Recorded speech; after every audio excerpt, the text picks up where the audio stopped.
मान्छे मार्न नहुने 17,000 मान्छे मारेर माओवादी किन आयो त? शान्ति भद्र अवज्ञा आन्दोलन गर्न पर्थ्यो नि त। 17,000 मान्छे मारेको भनेर प्रचण्डले त गौरव गर्दैछ त। मार्न हुन्छ मान्छे?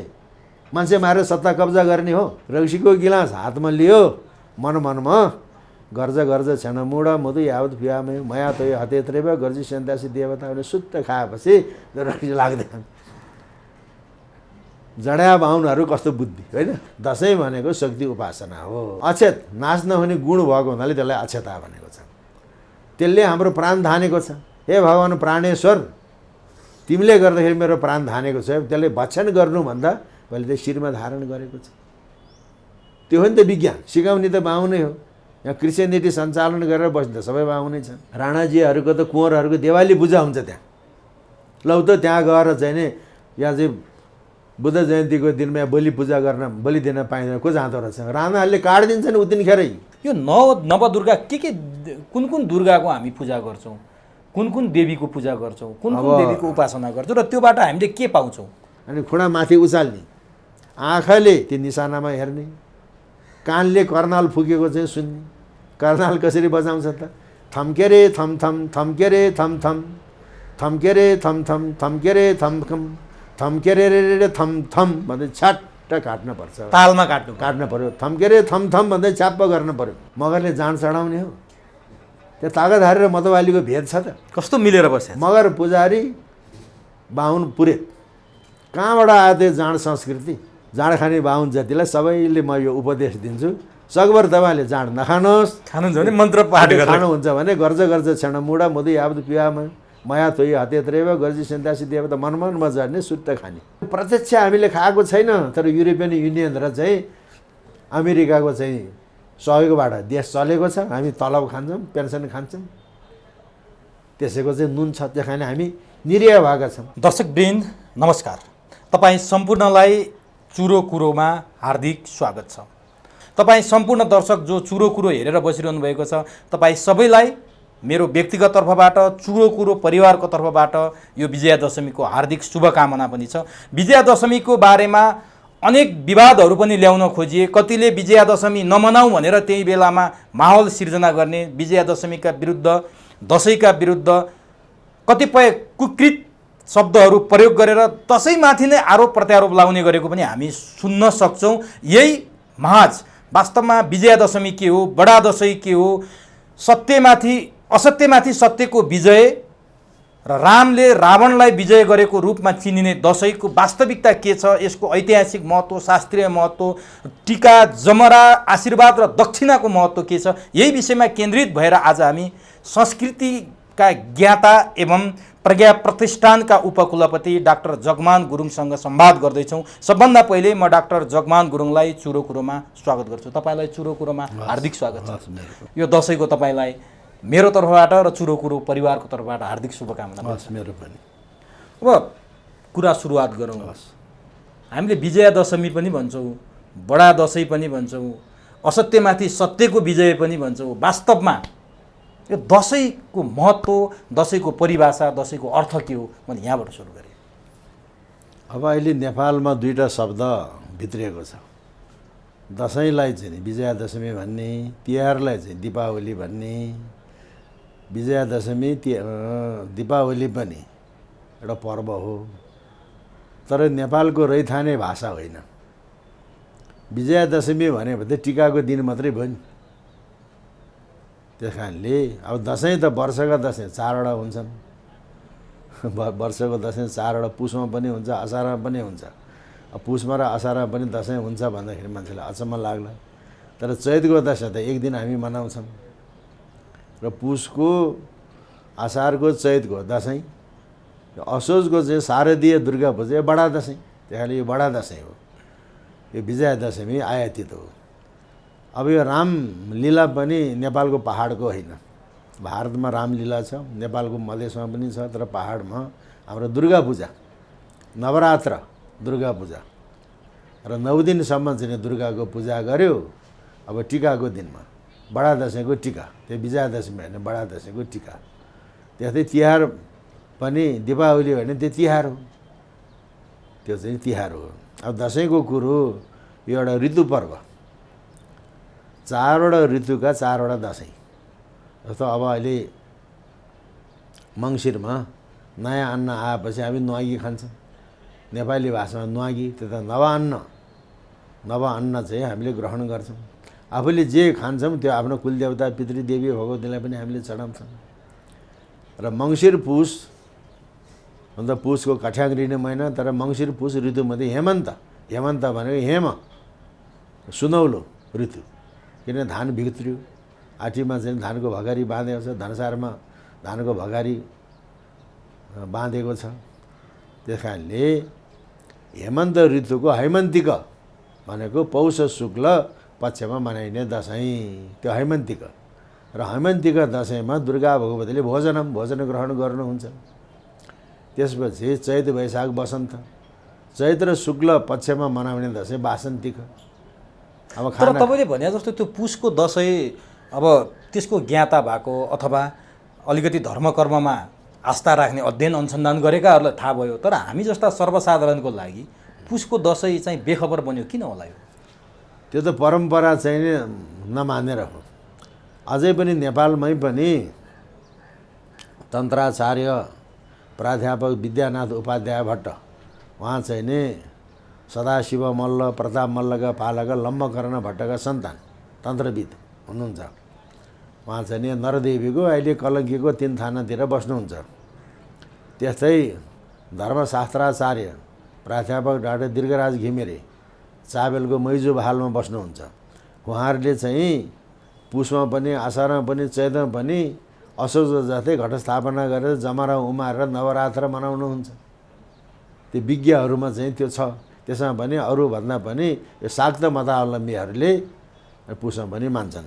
असारको चाहिँ कस्तो हो फेरि? असारमा पनि म भन्दैछु। त्यसपछि चैत वैशाख वसन्त, वसन्त ऋतुमा चैत र शुक्ल पक्षमा मनाउने नवरात्र हो, त्यो वासन्तिक। वासन्तिक नवरात्रमा दुर्गा भगवतीले शयनम सुत्नुहुन्छ। खाना खाएपछि ठुला बडाहरू एकछिन पनि यसो सुत्छ नि एक निद्रा। अनि जेठ असार ग्रीष्म, ग्रीष्म ऋतुको ग्रीष्मीय भनेको असार शुक्ल पक्षमा मनाउने। ग्रीष्मीयमा दुर्गा भगवती परिवर्तन क्वालिटी फेर्नुहुन्छ। त्यसपछि असोज कार्तिक शरद, शरद ऋतुको चाहिँ नि आश्विन शुक्ल पक्षमा मनाइने, आश्विन शुक्ल पक्षको प्रतिपदा मनाइने त्यो शारदीय दुर्गा पूजा। शारदीय दुर्गा पूजामा, शारदीय दुर्गा पूजामा चाहिँ देवी भगवती प्रबोधनम बिउजनु हुन्छ। त्यस कारणले यो चाहिँ शारदीय दुर्गा पूजालाई बढी महत्त्व दिएको छ। अरू चाहिँ पुसको, असारको, चैतको, हामीले पुसको र असारको त हामीले बिर्सिसक्यौँ। कतिपयलाई त बिर्सिसक्यो होइन, कतिपयलाई मात्रै थाहा छ, सर्वसाधारणलाई थाहै छैन। अनि चैतको चाहिँ नि चैत र शुक्ल अष्टमीको दिनमा चैते दसैँ भनेर एक दिन मनाउँछ।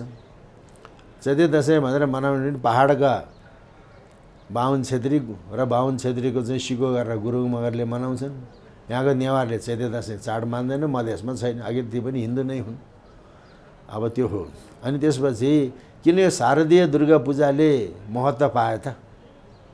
पुस भयो त्यो कठ्याङ्ग्रिदो ठाउँ, कठ्याङ्ग्रिदो ठाउँमा शरीर पनि सबै सिकुटिन्छ। असारमा रोपाइँ गर्ने कि दसैँ मान्ने? चैत चाहिँ नि पनि उराठिलो, फुलै पाइँदैन, त्यो कामकाज सुरु भयो। अब शरद ऋतुमा धान रोपिसक्यो, गोडिसक्यो, कोदो पनि रोपिसक्यो, गोडिसक्यो, धान काट्ने बेला भएको चाहिँ छैन। खोलो पहिरो पनि घट्यो, तारघाट भनेको यातायात पनि आउन जान पनि सुविधा भयो। किसानलाई चाहिँ फुर्सद भयो नि अहिले। अनि शरद चन्द्र, शरद ऋतुको चन्द्रमा भनेको आश्विन शुक्ल पूर्णिमाको चन्द्रमाले त्यो शरद चन्द्र, वसन्त चन्द्र किन भनेन, ग्रीष्म चन्द्र किन भनेन, शरद चन्द्र त्यो भरिभराउको चाहिँ त्यसमा कुनै बादल हुँदैन, छकबार। आश्विन शुक्ल पक्षको शरद चन्द्रले अमृत वर्षा गर्नुहुन्छ। अनि शरद चन्द्रको दर्शन विज्ञान यो हो, किनभने यो भूगोलमा खगोलको प्रभाव परेको छ। त्यस कारणले चाहिँ नि यी चारवटा चाहिँ दसैँ हुन्। त्यसमध्ये आश्विन शुक्ल पक्षको शारदीय दुर्गा पूजालाई बढी महत्त्व। अब योमा म प्रवेश गर्नुभन्दा अगाडि हामी त खास यो आश्विन शुक्ल पक्षको प्रतिपदादेखि दशमी हुँदै कोजागर पूर्णिमासम्म मनाउँछौँ नि, यसमा म केन्द्रित हुनेछु। त्योभन्दा अगाडि जसरी हामी नवरथा भन्छौँ, नवदुर्गा भवानीको पूजा गर्छौँ घटस्थापनादेखि विजयादशमीसम्म, यो पुसमा, चैतमा र असाढमा हुने दसैँमा पनि नवरथा नवदुर्गा भवानीको पूजा हुन्छ अथवा के हुन्छ त्यो बेला? विधि विधान सबै त्यही हो। अहिले त नवरथा भन्न थाले, त्यो नवरथा होइन, त्यो नवरात्र। नवरात्र दसैँ किन भने त प्रतिपदादेखि दशमीसम्म, अझ कोजागर पूर्णिमा भनौँ न। होइन, कोजागर पूर्णिमा त अझै परेको हो, त्यो त चाहिँ विसर्जन। दसैँ किन भन्यो भने प्रतिपदादेखि दशमीसम्म 10 दिनसम्म मनाउने हुनाले त्यसलाई दसैँ भन्यो। अनि प्रतिपदादेखि नवमीसम्म जुन शक्ति उपासना हो त्यसलाई नवरात्र भन्यो। किन नवरात्र भने त? किन 9 दिन भनेन? यहाँ छ प्रश्न।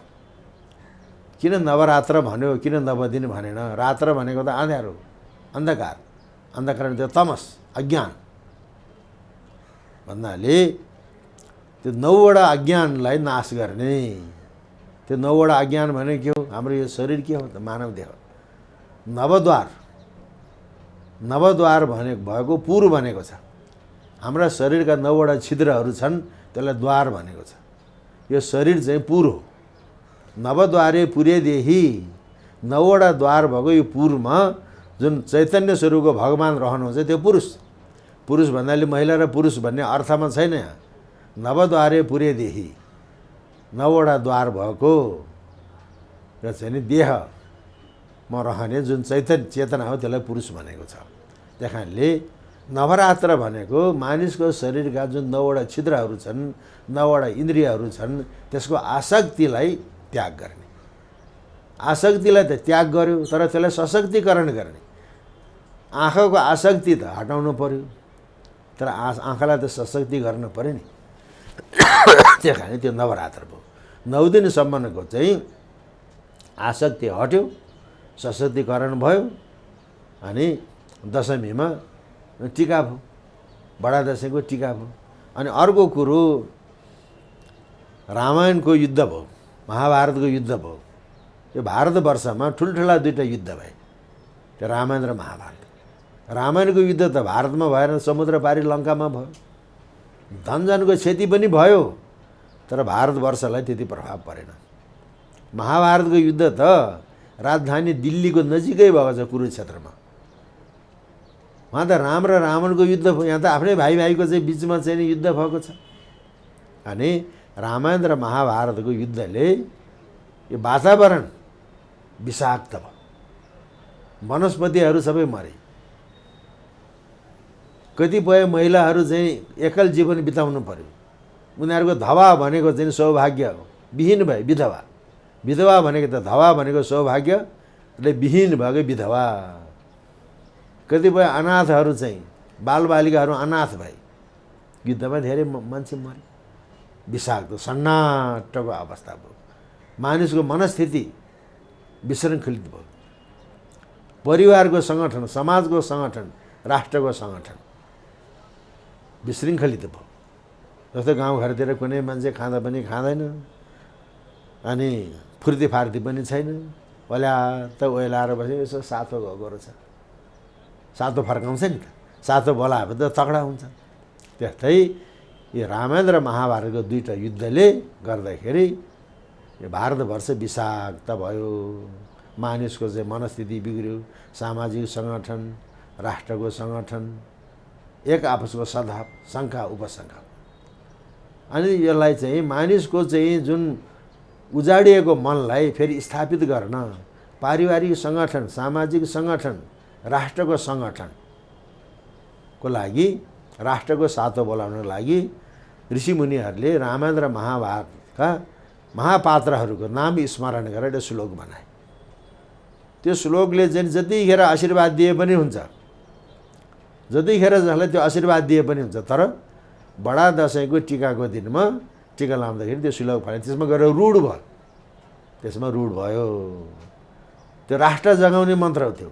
आयु द्रोणसुते श्रियम दशरथे शत्रु क्षयो राघवे ऐश्वर्यम नवश्य गति सपवने महानञ्च दुर्योधने शौर्यं शान्तनवे बलं हलधरे सत्यञ्च कुन्ती सुते विज्ञानं विदुरे भवन्तो भवतां कीर्ति छ नारायणले नारायणले रक्षा गर्नु नारायण भनेको भगवान् कृष्ण। तर यो आशीर्वाद दिँदाखेरि यस्तो गरिने पढिने श्लोक मन्त्र छ नि पुरुष र स्त्रीको किन फरक गरियो त? किन यो एउटै मन्त्र पुरुष र स्त्रीको फरक छैन, एउटै हो। तर फरक छ भनिन्छ नि। होइन, फरक छैन, एउटै हो। त्यसपछि ओम जयन्ती मङ्गला काली भद्रकाली कपालिनी दुर्गा क्षमा शिवधात्री स्वाहा स्वधा नमस्ते, यो दुईवटा मन्त्र फलाग्न पर्यो। फलाकेर पछिका आफ्नो मनका कामना यस्तो हो यस्तो हो यस्तो हो भन्ने छ। तर बौद्धहरूको आयो द्रोण सुत्ते जयन्ती मङ्गला काली भन्ने चाहिँ छैन। बौद्धहरूको चाहिँ आयु धारणी मन्त्र। बौद्धहरूको के भन्छन्? टिका थाप्दाखेरि टिका त लाउँछ नि त बौद्धहरूले पनि। यहाँका नेवारहरूले टिका लाउँछ। दसैँको टिकाकै दिन लाउँछन्? टिकाकै दिनमा लाउने हो। यहाँको बौद्ध नेवारहरूको टिका चाहिँ नि दिँदाखेरि त्यसमा चाहिँ नि जयन्ती मङ्गला काली होइन, ओम अमरणी जीवन्ते स्वाहा। तिमी नमरिकन जीव है, ओम अमरणी जीवन्ते स्वाहा, ओम तारे तुरे स्वाहा। तिम्रो विभिन्न विघ्न बाधाहरूबाट तिमी पार होस्। ओम पद्म उस्नी छ विमले हुम फट, कमलको फुल जस्तो फक्रोस् मन्त्र दिएपछि। अनि त्यसपछि ओम अपरिमिता ज्ञान सुविनिश्चित तेजो राजाय तथागताय अर्हते सम्यक सम्बुद्धा तदेथा ओम पुण्य पुण्य महापुण्य अपरिमित पुण्य ज्ञान समारोहते सर्व संस्कार परिशुद्ध धर्मदे गर्न समुदय स्वाहा जिते महानय परिवारे स्वाहा। बौद्धहरूको यो टिका त लाउँछ दुवैले। अनि नि जस्तो तपाईँले दुवैले टिका लाउँछन्, मन्त्र पनि जयन्ती मङ्गला काली बाहेक अरू मिल्छ भन्नुभयो तपाईँले, होइन? तर बुद्ध धर्म मान्नेहरूले पनि रामले रावणमाथि विजय गरेको मान्यतामा दसैँ मनाउँछन्, अथवा देवीले दैत्यको अन्त्य वध गरेको मानेर दसैँ मान्छन्, अथवा के को अवसरमा उनीहरू दसैँ मान्छन्? के फरक छ हिन्दू र बौद्धको दसैँ? होइन, बौद्ध नेवारहरूले जब बौद्ध धर्म वज्रयानको विकास भयो, बौद्ध तन्त्रमा अष्टमातृकालाई पनि मानेको छ। अष्टमातृका त शैव शाक्त मतको देवी हो। ब्रह्मको शक्ति ब्रह्मायनी, महेश्वरको माहेश्वरी, कुमारको कौमारी, विष्णुको वैष्णवी, वराहको वाराही, इन्द्रको इन्द्रायणी, त्यसपछि चाहिँ नि यमराजको चामुण्डा, अनि सर्वदेवतानाम तेजो राशि समुद्र हो त्यो महालक्ष्मी। त्यो अष्टमातृकालाई मानेको छ। त्यो चाहिँ शैव शाक्त मतको हो, त्यसले बौद्धहरूले पनि मानेको छ।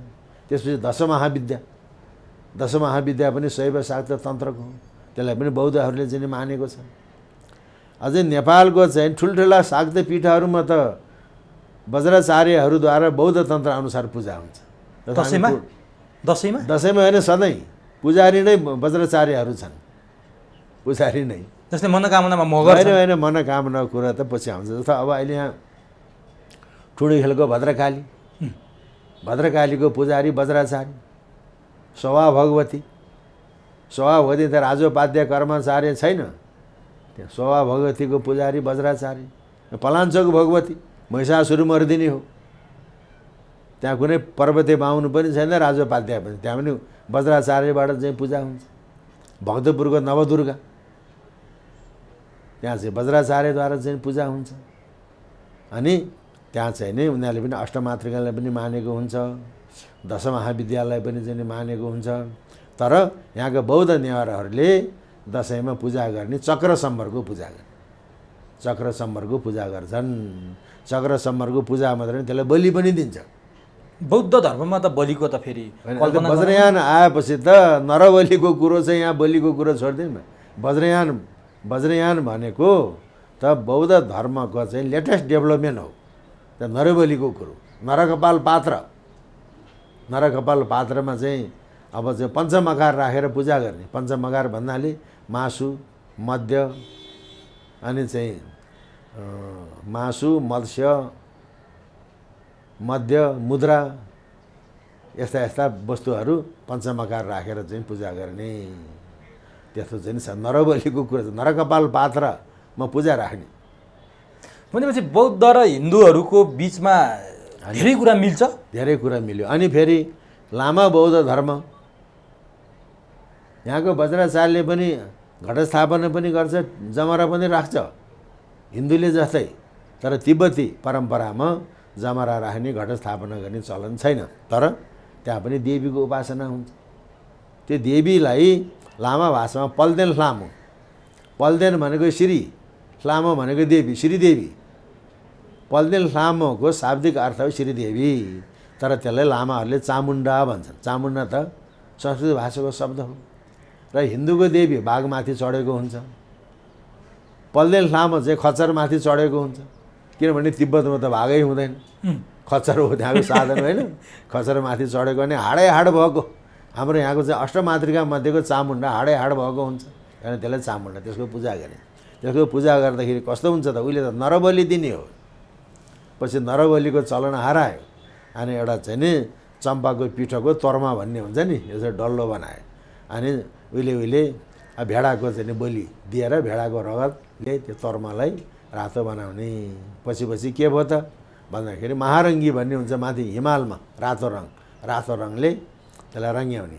अनि पूजा गर्दाखेरि ढ्याङ्ग्रो पनि बडा छिटो छिटो बजाउने, झ्याली पनि चाहिँ छिटो छिटो बजाउने, मान्छेको काङ्लिङ बजाउने। काङ्लिङ भने खुट्टाको नलीको काङ्लिङ बजाउने। अनि त्यहाँबाट चाहिँ पढ्दाखेरि पनि जोडले पढ्ने। महाबलिन्दलाई खाए खाए, महामांसलाई खाए खाए, महारक्तलाई खाए खाए। त्यो त संस्कृत फलाकिएको छ नि त, त्यो तिब्बती भाषा हो र होइन। महाबलिन्द, महाबली भने के हो, त्यो नरबली। महामांस मान्छेको मासु, महारक्त मानिसको रक्त, खाए खाए खाऊ भने। त्यो भनेपछि त्यो तर्मालाई चक्कुले काटेर 2 टुक्रा बनाउँछ, त्यो नरबली हो। तर नरबलीको प्रतीकको रूपमा अनि अहिले त्यो पूजा त भइरहेको छ, चामुण्डाको पूजा। शक्ति दसैँ भनेको शक्ति उपासना हो। अब यो शक्ति उपासना घटस्थापनादेखि विजयादशमीसम्म 9 दिन चल्छ। अब यो शक्ति उपासनामा हिन्दू धर्मको कुरा अनुसार, जस्तै हाम्रै यहीँ तपाईँ अघि भद्रकालीको कुरा गर्नुभयो, मैती देवीको मन्दिरको कुरा गरौँ, कात्यायनीका कुरा गरौँ, यो नवदुर्गा के कुन दुर्गाको हामी पूजा गर्छौँ, कुन देवीको पूजा गर्छौँ, कुन देवीको उपासना गर्छौँ र त्योबाट हामीले के पाउँछौँ? नवदुर्गामा एउटा चाहिँ दुर्गा सप्तशती परम्पराको नवदुर्गा छ। प्रथम शैलपुत्री, द्वितीय ब्रह्मचारिणी, तृतीयम चरण घण्टिती, कुसुमाण्टिती, चतुर्थम पञ्चम स्कन्द, षष्ठम कात्यायनी छ, नवम सिद्ध अनि अष्टम महाकृति, नवम सिद्धात्री। त्यो चाहिँ नि चण्डी परम्पराको हो। तर भविष्य पुराणमा प्रथम शैलपुत्री भन्दैन, त्यहाँ चाहिँ चण्डा, उग्र चण्डा, महोग्र चण्डा भन्ने छ। मलाई पुरा भन्न आएन। भविष्य पुराणमा चाहिँ नि प्रथम शैलपुत्री भन्दैन, त्यहाँ चण्डा, उग्र चण्डा, महोग्र चण्डा, त्यस्तो नवदुर्गाको त्यहाँ उपासना हुन्छ। अनि पहिलो घटस्थापनाको दिनमा शैलपुत्रीको पूजा हुन्छ। गर्दा नवमीको दिनमा चाहिँ नि अब चाहिँ सिद्धिदात्रीको चाहिँ नि पूजा हुन्छ। त्यो चाहिँ नि परम्परा हो। फेरि अर्को कुरो, शक्ति उपासना भनेको प्रकृतिको उपासना हो। र अब अहिलेको चाहिँ शक्तिको पूजा भनेर पनि हामी दसैँलाई चिन्छौँ। दसैँ भनेकै शक्ति उपासना, दसैँ भनेकै शक्ति उपासना हो। र शक्ति उपासना भनेकै प्रकृतिको उपासना।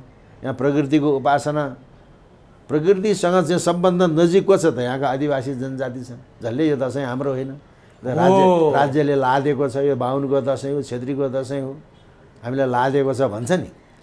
तर प्रकृतिसँग चाहिँ नि सम्बन्धित को छ त? आदिवासी जनजाति। भनेपछि दसैँ आदिवासी जनजातिको हो। आदिवासी जनजातिको हो। जस्तो अब मैले भने नि, दसैँ भनेको शक्ति उपासनाको पर्व हो। शक्ति उपासना सबैले गर्छन्। जस्तो अब अहिले धनकुटाको पूर्वाञ्चलको चाहिँ महत्त्वपूर्ण देवी कुन हो त? धनकुटाको छिन्ताङ भगवती, त्यो जाल्पा देवी हो। त्यो राईहरूले पत्ता लगाएर ल्याएको, राईको ढाक्रेहरूले पत्ता लगाएर ल्याएको, त्यहाँ राई नै छ पुजारी। त राई पुजारी भएको ठाउँमा बाहुन, छेत्री, गुरुङ, मगर सबै जान्छन्। त्यहाँ 300 मुरीको चाहिँ खेत छ, त्यसलाई सेरा। राई पुजारी छ, राई पुजारी भएको ठाउँमा राई मात्रै जान्छ न, अरू सबै जान्छ शक्तिको उपासना। अथवा गढीमाई 12 जिल्ला कल्लयाको विश्वमा सबभन्दा बढी बलि पशु बलि हुने त्यो थारू छन्। त्यहाँ पुजारी, थारू पुजारी, थारू धामी। अब त्यो चाहिँ थरुवान भूमिपुत्र थारूहरू, गोर्खाको मनोकामना, मगर छ पुजारी, छब्दी बरामा त माछालाई शक्ति मानेको छ, मगर छ पुजारी। अब यस्ता किसिमका चाहिँ नि शक्ति भयो। अब सुर्खेत तपाईँकै चाहिँ जिल्लातिर जाऊँ, त्यो देउती बजे, देउती बजेको त गङ्गामाला देवी बाहुनी, देउती बजे अहिले लोक भाषामा देउती बजे भने त्यसको शास्त्रीय नाम गङ्गामाला, गङ्गामाला भनेको बाहुनी। तर पुजारी त राजी छ। राजी भनेको त खोलाको किनारामा बस्ने, माछा मार्ने, डुङ्गा चलाउने बोटे जस्तो जाति हो, राजी छ नि त्यहाँ पुजारी। शक्तिको उपासना भयो कि भएन? त्यस्ता किसिमका छन्। जस्तो अब अर्को कुरो, यहाँ नवलपुरमा तपाईँ चाहिँ नि पश्चिमतिर जाँदा आउँदा नवलपुरको कावासतीमा पुगेपछि दायाँ नजर गरेर माथि डाँडा हेऱ्यो भने अग्लो अग्लो दुईवटा डाँडा, देउचुली बर्चुली। त्यहाँ देउचुलीलाई नवलपुरका चाहिँ थारूहरूले आफ्नो शिरस्थान मान्दछ। त्यहाँ कुमारवर्ती माई, कुमारवर्ती माई। अनि नवलपुरका दण्डाका थनेत थारू, अरू ठाउँका थारूले आफूलाई चौधरी लेख्छन्, तर दण्डाका थारूहरूको थनेत, थनेत भनेको स्थानीय, रैथाने भन्छौँ नि। स्थानीय भनेको त चाहिँ संस्कृत भाषा भयो, नेपालीमा त्यसलाई रैथाने भन्छन्, त्यसलाई थनेत, थनेतहरूको पूजा गर्ने ठाउँ थियो। अब त्यस्तो चैत्र शुक्ल पूर्णिमाको दिनमा कुमारवर्ती माईको पूजा हुन्छ। कति कति बोली त्यो थाहा भनेको चाहिँ त्यो शक्ति उपासनाको कुरा हो। तर अब यहाँनिर अर्को कुरो के आउँछ भन्दाखेरि अहिले नेपालमा जुन यो दसैँ मान्ने विधि विधान छ त्यसमा हिन्दू विधि विधानले बढी प्रभाव पारेको छ। किन प्रभाव पारे त भने शासकीय सत्ताको साथसाथमा त्यो प्रभाव पारेको। त्यतिखेरको चाहिँ सामन्ती शासनकालको सत्ता कस्तो थियो? अथवा अब अहिले सङ्घीय लोकतान्त्रिक गणतन्त्र आयो, 3 तहको शासन भनेको छ नि। एउटा चाहिँ गाउँपालिका, नगरपालिका, एउटा प्रदेश, एउटा चाहिँ सङ्घीय भनेको छ। प्रत्येक वडामा चाहिँ सबै पार्टीका चाहिँ आफ्नै इकाइ छन् हैन। सरकारी इकाइमा वडा कार्यालय छ वडामा, तर सबै पार्टीका आफ्नै इकाइ छ नि। अहिलेको चाहिँ सामन्ती शासनकालको व्यवस्था कस्तो थियो भने केन्द्रमा राजा बस्थे, अनि राजा बस्ने चाहिँ ठाउँलाई पछि दरबार भन्न थाल्यो। पहिले त दरबार भन्ने थिएन, पहिले त कोर्ट भन्थ्यो। त्यो कोर्टको विकसित रूप दरबार भयो। दरबारमा कोर्टमा राजा बस्थे। अरू देशका अनि ठाउँ ठाउँमा सुरक्षाको लागि र प्रशासनको लागि कोर्टहरू स्थापना गरे। जस्तै म बस्ने ठाउँ, मेरो जिल्लाको ठाउँ नै गजुल कोट, जहाँ राजा बसेथे। हो, राजा बस्थे। कोट कुनैमा राजा बस्थेन, कतैमा रजौटा बस्थे, राजाभन्दा मुन्तिरका। कुनैमा मिर उमरा बस्थे, मिर उमरा भन्दा सैनिक कमान्डरहरू बस्थे। त्यस्तै गढी गौडा गोसारा भन्ने आएपछि त्यहाँ त अनि गढी गौडा गोसारा एउटै गाउँमा पनि धेरै टोल हुन्छन्। टोलै पिछेको चाहिँ तालुकदार जिम्माल मुखिया हुन्छ। एउटै टोलमा पनि 2-3वटा जुत्ता हुन्छ। जुत्ता भनेको इकाइ। अघि तम्सु लेख्दाखेरि नि फलाना जिम्मु जुत्ता जिम्माको, जिम्मु भनेको फलाना जिम्मुवाल मुखिया जुत्ता जिम्माको, त्यो इकाइ भयो नि। त्यो इकाइमा चाहिँ नि आएको चाहिँ सामन्ती शासनकालको व्यवस्था कस्तो थियो भने तखतमा चढेका राजा। तखत भनेको त उर्दू शब्द हो, त्यसलाई हामीले नेपालीमा लियौँ, तखतमा चढेका राजा। त्यो तखतमा चढेका राजाले पछि गद्दिन सिंह राजा भन्न थाले। गद्दिन सिंह राजा राज्याधिकारी, राज्यको अधिकारी। अनि राजाका बडा गुरुजी चाहिँ धर्माधिकारी। त्यही कारणले गद्दिन सिंह राजाको श्री 5 अनि धर्माधिकारी बडा गुरुजीको श्री 6, एक तह माथि। अनि बडा दसैँमा मौलोको पूजा, दुर्गा भवानीको पूजा गर्ने। राज्याधिकारी तखतमा चढेका राजा गद्दिन सिंह राजाले पानी समाउने। अनि श्री 6 बडा गुरुजीको समुपस्थितिमा मूल पुरोहितले सङ्कल्प वाक्य भन्ने अनि पूजा हुने।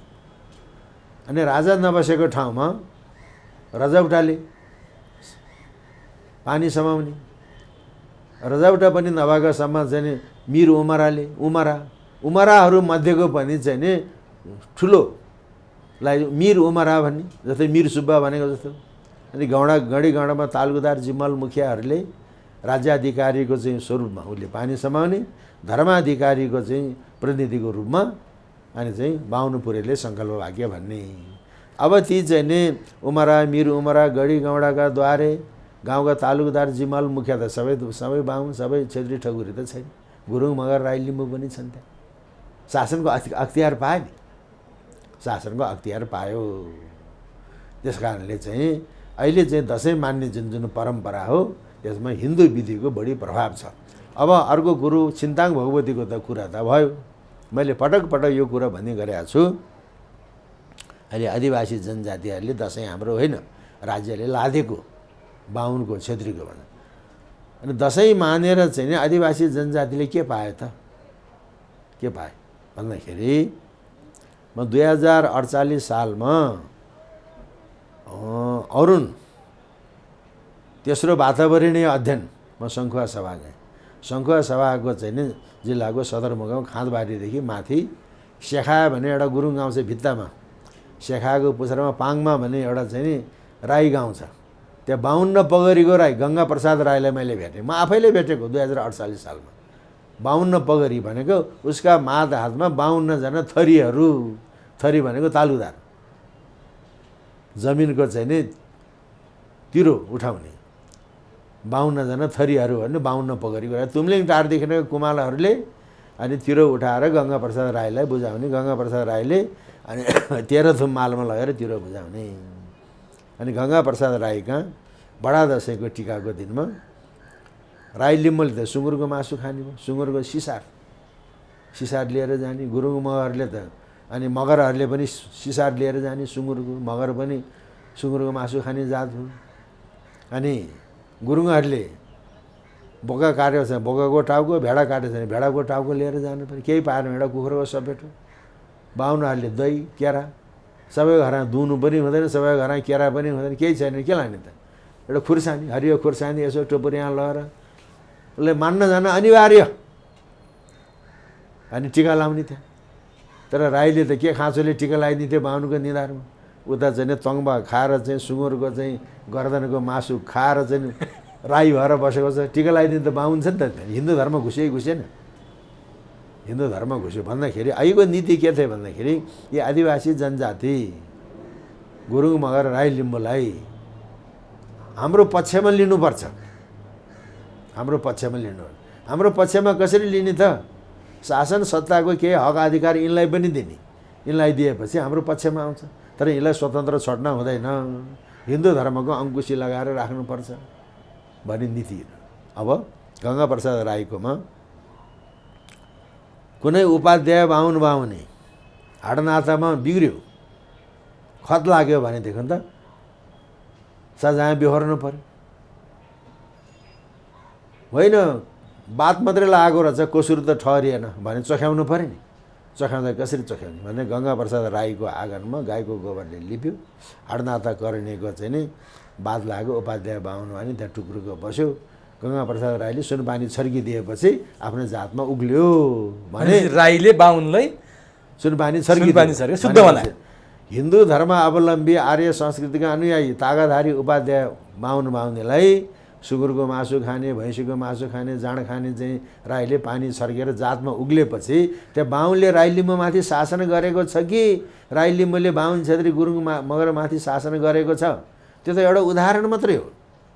जस्तो अब यो नेपाल प्रज्ञा प्रतिष्ठानको पूर्व कुलपति बैरागी काइला, नेपालको चाहिँ नि पूर्व सभामुख सुभाष नेवाङ, लिम्बुवानको 10 लिम्बुवानका लिम्बू सुब्बाहरू जसको घरमा ठिङ्ग्रो मुङ्ग्रो त्यहाँ अपराधीलाई चाहिँ नि त्यसको पिठोमा ठटाएर त्यसलाई कायल भनेर मुङ्ग्रो ठिङ्ग्रोमा राख्ने, ठिङ्ग्रो मुङ्ग्रो ठिङ्ग्रो पाल्ने हो। यी त बैरागी काइला र चाहिँ सुभाष नेवाङ कस्तो पावर इन्जोय गरे होला त। बाहुन भनेर सबै फटाहा हुँदैन, सबै धनी हुँदैन, गरिब निम्बुखा पनि हुन्छन्, ढाकर पनि हुन्छ। राईको चाहिँ लिम्बूको चाहिँ नि आश्रयमा बसेका, खेत हुँदैन, पाहाको जग्गा छ, रातभरि पानी पऱ्यो, भल छोप्पा भोलि धान रोप्नु पर्ने छ, ठिक्क छ। भोलि यहाँ धान रोप्ने माथि डाँडाबाट राईले फलाना भनेर बोलाउँछ। हजुर भने ल मेरो फलाना ठाउँमा चाहिँ खेत रोप्न जानु पऱ्यो भनेपछि भोलि त मेरो यस्तो छ हजुर म त भ्याइनँ भनेपछि अनि त्यहाँबाट चाहिँ पख्लास भोलि उठेर कहाँ जाँदो रहेछ हेरेर हामीलाई भन्छ। राईले माथि डाँडा दियो बाहुनलाई, अनि बाध्य भएर नि त राईको खेत जोत्न जानु परेन। आइया भन्न पाएन। सबै बाहुन त्यस्तो होइन, ल भोलि उठेर कहाँ जाँदो रहेछ हेरिराखौँला। त्यो तितो सत्य हो पूर्वाञ्चलको। त्यस्तो ठुलो पावरी इन्जोय गरेको छ दसैँ माने बापत। किनभने राज्यको सत्ताको हक अधिकार पनि दिनुपर्छ, तर हिन्दू धर्मको अङ्कुशी लगाएर राख्नुपर्छ। त्यो नीति यो ठिक हो। त्यो ठिकै त हो त नि, त्यो ठिकै हो। त्यसो भए अहिले किन यति धेरै जनजाति आदिवासीहरूले दसैँको विरोध गर्छन्? अझ भन्ने हो भने अब घटस्थापनाको दिनदेखि नै उनीहरू दसैँ नमनाऊ भनेर ब्यानरै लेखेर अगाडि बढ्छन्। यस्तो किन भइरहेछ त? त्यसमा चाहिँ नि अब अहिले मङ्गोल नेसनल अर्गनाइजेसन भन्ने छ, त्यो क्रिस्चियनहरूको चाहिँ संस्था हो। अब त्यसपछि अहिले आदिवासी जनजाति भन्ने सिकाउने त बाहुनै त हो, सिकाउने त बाहुनै हो। यहाँ क्रिस्चियनिटी सञ्चालन गरेर बस्ने त सबै बाहुनै छन्। तपाईँ साइमन पाण्डेको नाम सुन्नुभएको छ तपाईँले? साइमन पाण्डे नेपालको टप मोस्ट क्रिस्चियन। त्यो साइमन पाण्डे भनेको अघि यहाँ चाहिँ नि नयनराज पाण्डे, केशरीराज पाण्डे बडा गुरुजीहरू भएको थियो नि त। अहिले चाहिँ श्री छ बडा गुरुजी, खैनराज पाण्डेको पालासम्ममा श्री छ बडा गुरुजी भन्ने थियो। त्यसपछिका बडा गुरुजीले श्री छ भनेन, श्री छ बडा गुरुजी खैनराज पाण्डे रक्तकालीको। अनि त्यसपछि नयनराज पाण्डे भए, केशरीराज पाण्डे भए। यिनीहरूको 13 दिने दाजुभाइ हो साइमन पाण्डे। एकातिर राजाको बडा गुरुजी भएर पनि खाएको छ त्यो बाहुनले। राजालाई चाहिँ व्रतबन्धमा मन्त्र सुनाउने, राज्यारोहण गराउने, राज्याभिषेक गराउने। एकातिर क्रिस्चियन भएर पनि खाइरहेको छ। सिकाउने त बाहुनले हो। त्यही कारणले क्रिस्चियनहरूको चाहिँ लहै लहैमा लागेर बडा दसैँको अनि दसैँको विरोध गर्ने सम्पूर्ण कुरो क्रिस्चियनहरूको ग्रान्ड डिजाइन हो। ग्रान्ड डिजाइनको एजेन्ट बाहुन छन्, बाहुनहरूबाट परिचालित जनजातिहरू चाहिँ छन्। यस्तो त्यसो भने यो बडा दसैँ छ नि नेपालीहरूको महान चाड हो, हिन्दूहरूको महान चाड हो? नेपालीहरूको महान चाड भन्छ। तर आज हिन्दूहरूको मात्रै महान चाड हो भनेर जनजातिहरूले नै व्याख्या गरे। त्यो भन्न हुँदैन। अहिले हिन्दूहरूले पनि हिन्दूहरूको महान चाड हो भन्छन्, तर त्यो होइन। आदिवासीहरूले त हाम्रो चाड होइन, हिन्दूको चाड भन्छन्, त्यो होइन। यो सम्पूर्ण नेपालीहरूको चाड हो। तर मैले खोज्दाखेरि मैले भेटेको अनुसन्धानले जस्तै ब्राह्मणहरूको महान चाड जनै पूर्णिमा हो, अनि त्यसपछि आएर शूद्रहरूको महान चाड चाहिँ नि फागु पूर्णिमा हो, वैश्यहरूको महान चाड तिहार हो भनेर भने जस्तै क्षेत्रीहरूको सबैभन्दा ठुलो महान चाड बडा दसैँ हो भनेको मैले पाएँ। कतै यो क्षेत्रीको मात्रै चाड हो, बाहुन क्षेत्रीको होइन, अथवा हिन्दूमा पनि यसरी विभाजन गर्न खोजियो। यो कसको चाड हो? त्यो विभाजन गर्न खोजेको भने त्यो वास्तवमा हो। तर दसैँ भनेको राज्य सत्तासँग सम्बन्धित, राज्य सत्तासँग चाहिँ सम्बन्धित समुदायको चाहिँ चाड हो। अब दसैँको कुरा गर्ने हो भने बाहुनहरूमा बडा दसैँको टिकाको दिनमा मात्रै टिका लाउँछ, त्यसो भोलिपल्ट टिका लाउँदैन। अहिले कुनै कुनै बाहुनहरूले पूर्णिमासम्मै लाउन थाले, पूर्णिमासम्म लाउन थाले। त्यो पछिको सिको हो। नत्र भने टिकाको दिनमा मात्रै टिका लाउने, टिकाको भोलिपल्टदेखि टिका नलाउने। त्यहाँदेखि ससुराली मावलीमा टिका थाप्न जाने भने नवमीकै दिनमा, अहिलेको जस्तो खुर्र जाने होइन, हिँडेर जाने त्यस्तो थियो। अहिले पूर्णिमासम्म लाउन थाले। तर गुरुङ मगरको टिकादेखि पूर्णिमासम्म दसैँको टिका लाउने।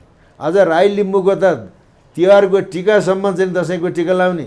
सबभन्दा लामो चाहिँ दसैँको टिका कसले लाउने त? राई लिम्बूले लाउने। तर आज तिनै राई लिम्बू दसैँ विरोधी त्यो त क्रिस्चियनको चाहिँ भरौटे भए। तिनै मगर गुरुङहरू दसैँको विरोधी भएका छन्। अब कतिसम्म भने तपाईँले क्रिस्चियनको भरौटे भन्नुभयो, यसको एजेन्ट मुख्य त ब्राह्मण नै हो भनेर पनि भन्नुभयो। जस्तो गोर्खाकै कुरा गरौँ न। गोर्खामा पृथ्वीनारायण शाहले गोर्खाबाट एकीकरण गर्नुभन्दा अगाडि दरवेश शाहहरूले त्यहाँ जिते नि। गोर्खा मानसिंह खड्गा भन्ने मगर जातिको राजालाई जित्दाखेरि तिनको रगतको टिका लाउनाले मगरहरूले रातो टिका लगाउन छोडे, त्यहाँदेखि सेतो टिका लाउन थाले। आफ्नै रगतले किन टिका लाउनु भनेर उनीहरूले बिम्बको रूपमा त्यो प्रयोग गरे भन्ने पनि सुनिन्छ। खासमा जनजातिले सेतो टिका किन लाउँछन्, दसैँमा पनि रातो टिका लगाएको त देखिँदैन अहिले पछिल्लो दिनमा आएर। यसको के छ? त्यो सबै अपव्याख्या हो, त्यो सबै अपव्याख्या हो। अब मैले अघि नै भने बाहुनले टिकाको दिनमा मात्रै लाउने, गुरुङ मगरले पूर्णिमासम्म लाउने, राई लिम्बूले चाहिँ बडा दसैँको टिका चाहिँ नि तिहारको टिकासम्म लाउने। ऐतिहासिक महत्त्व यो हो। अब त्यसपछि रातो टिका र सेतो टिकाको कुरो के भयो भन्दाखेरि अब यहाँ चाहिँ नि क्रिस्चियनहरूको एउटा ग्रान्ड डिजाइन के छ भन्दाखेरि अस्ति पनि हामीले कुरा गरेका थियौँ। अब विश्वमा इसाईहरूको पनि सम्राट छ, बेलायतको महारानी होइन, ऊ साम्राज्ञी हो इसाईहरूको। बौद्धहरूको सम्राट जापानमा छ। मुसलमानको त्यहाँ राजा त कति त हिन्दू अधिराज्य र हिन्दू राजतन्त्र त नेपालमा मात्रै थियो। त्यता चाहिँ नि क्रिस्चियनहरूको इसारामा हामीले नै हिन्दू राजतन्त्र पनि हटायौँ, हिन्दू अधिराज्य पनि हटायौँ, हिन्दूका चाडपर्व पनि हटाउँदैछौँ, त्यो हटायौँ। त्यसपछि अब हिन्दू धर्मसँगका, हिन्दू संस्कृतिसँगका यहाँका चाहिँ आदिवासी जनजातिहरूको चाहिँ नि एट्याचमेन्ट समन्वय के थियो त? त्यो भत्ताभुङ गराउने चाहिँ त्यो कुरा गरिरहेको छ। त्यही कारण यो हो यो हो यो हो यो हो भनेर भन्छ, तर त्यो होइन। र अब रातो टिका र सेतो टिकाको कुरो के भने, नेपालमा अबिरको उत्पादन हुन्छ त? हुँदैन। भारतमा उत्पादन हुन्छ? हुँदैन। त्यो त अरब मुलुकबाट ल्याएको, मुसलमानले ल्याएको त। पछि भारतमा पनि उत्पादन हुन थाल्यो। पहिले त सब बाहुनेको पनि छेत्रीको पनि सेतो टिका हो। तपाईँहरूतिर के छ, अहिले बाहुन छेत्रीको थर कहाँबाट उत्पन्न? दुल्लु दैलेखको चाहिँ गाउँठाउँबाट भएको छ। अधिकांश बाहुनको थरको उत्पत्ति दुल्लु दैलेखको गाउँठाउँबाट भएको छ। तर दुल्लु दैलेखमा रातो टिका लाउँदैन।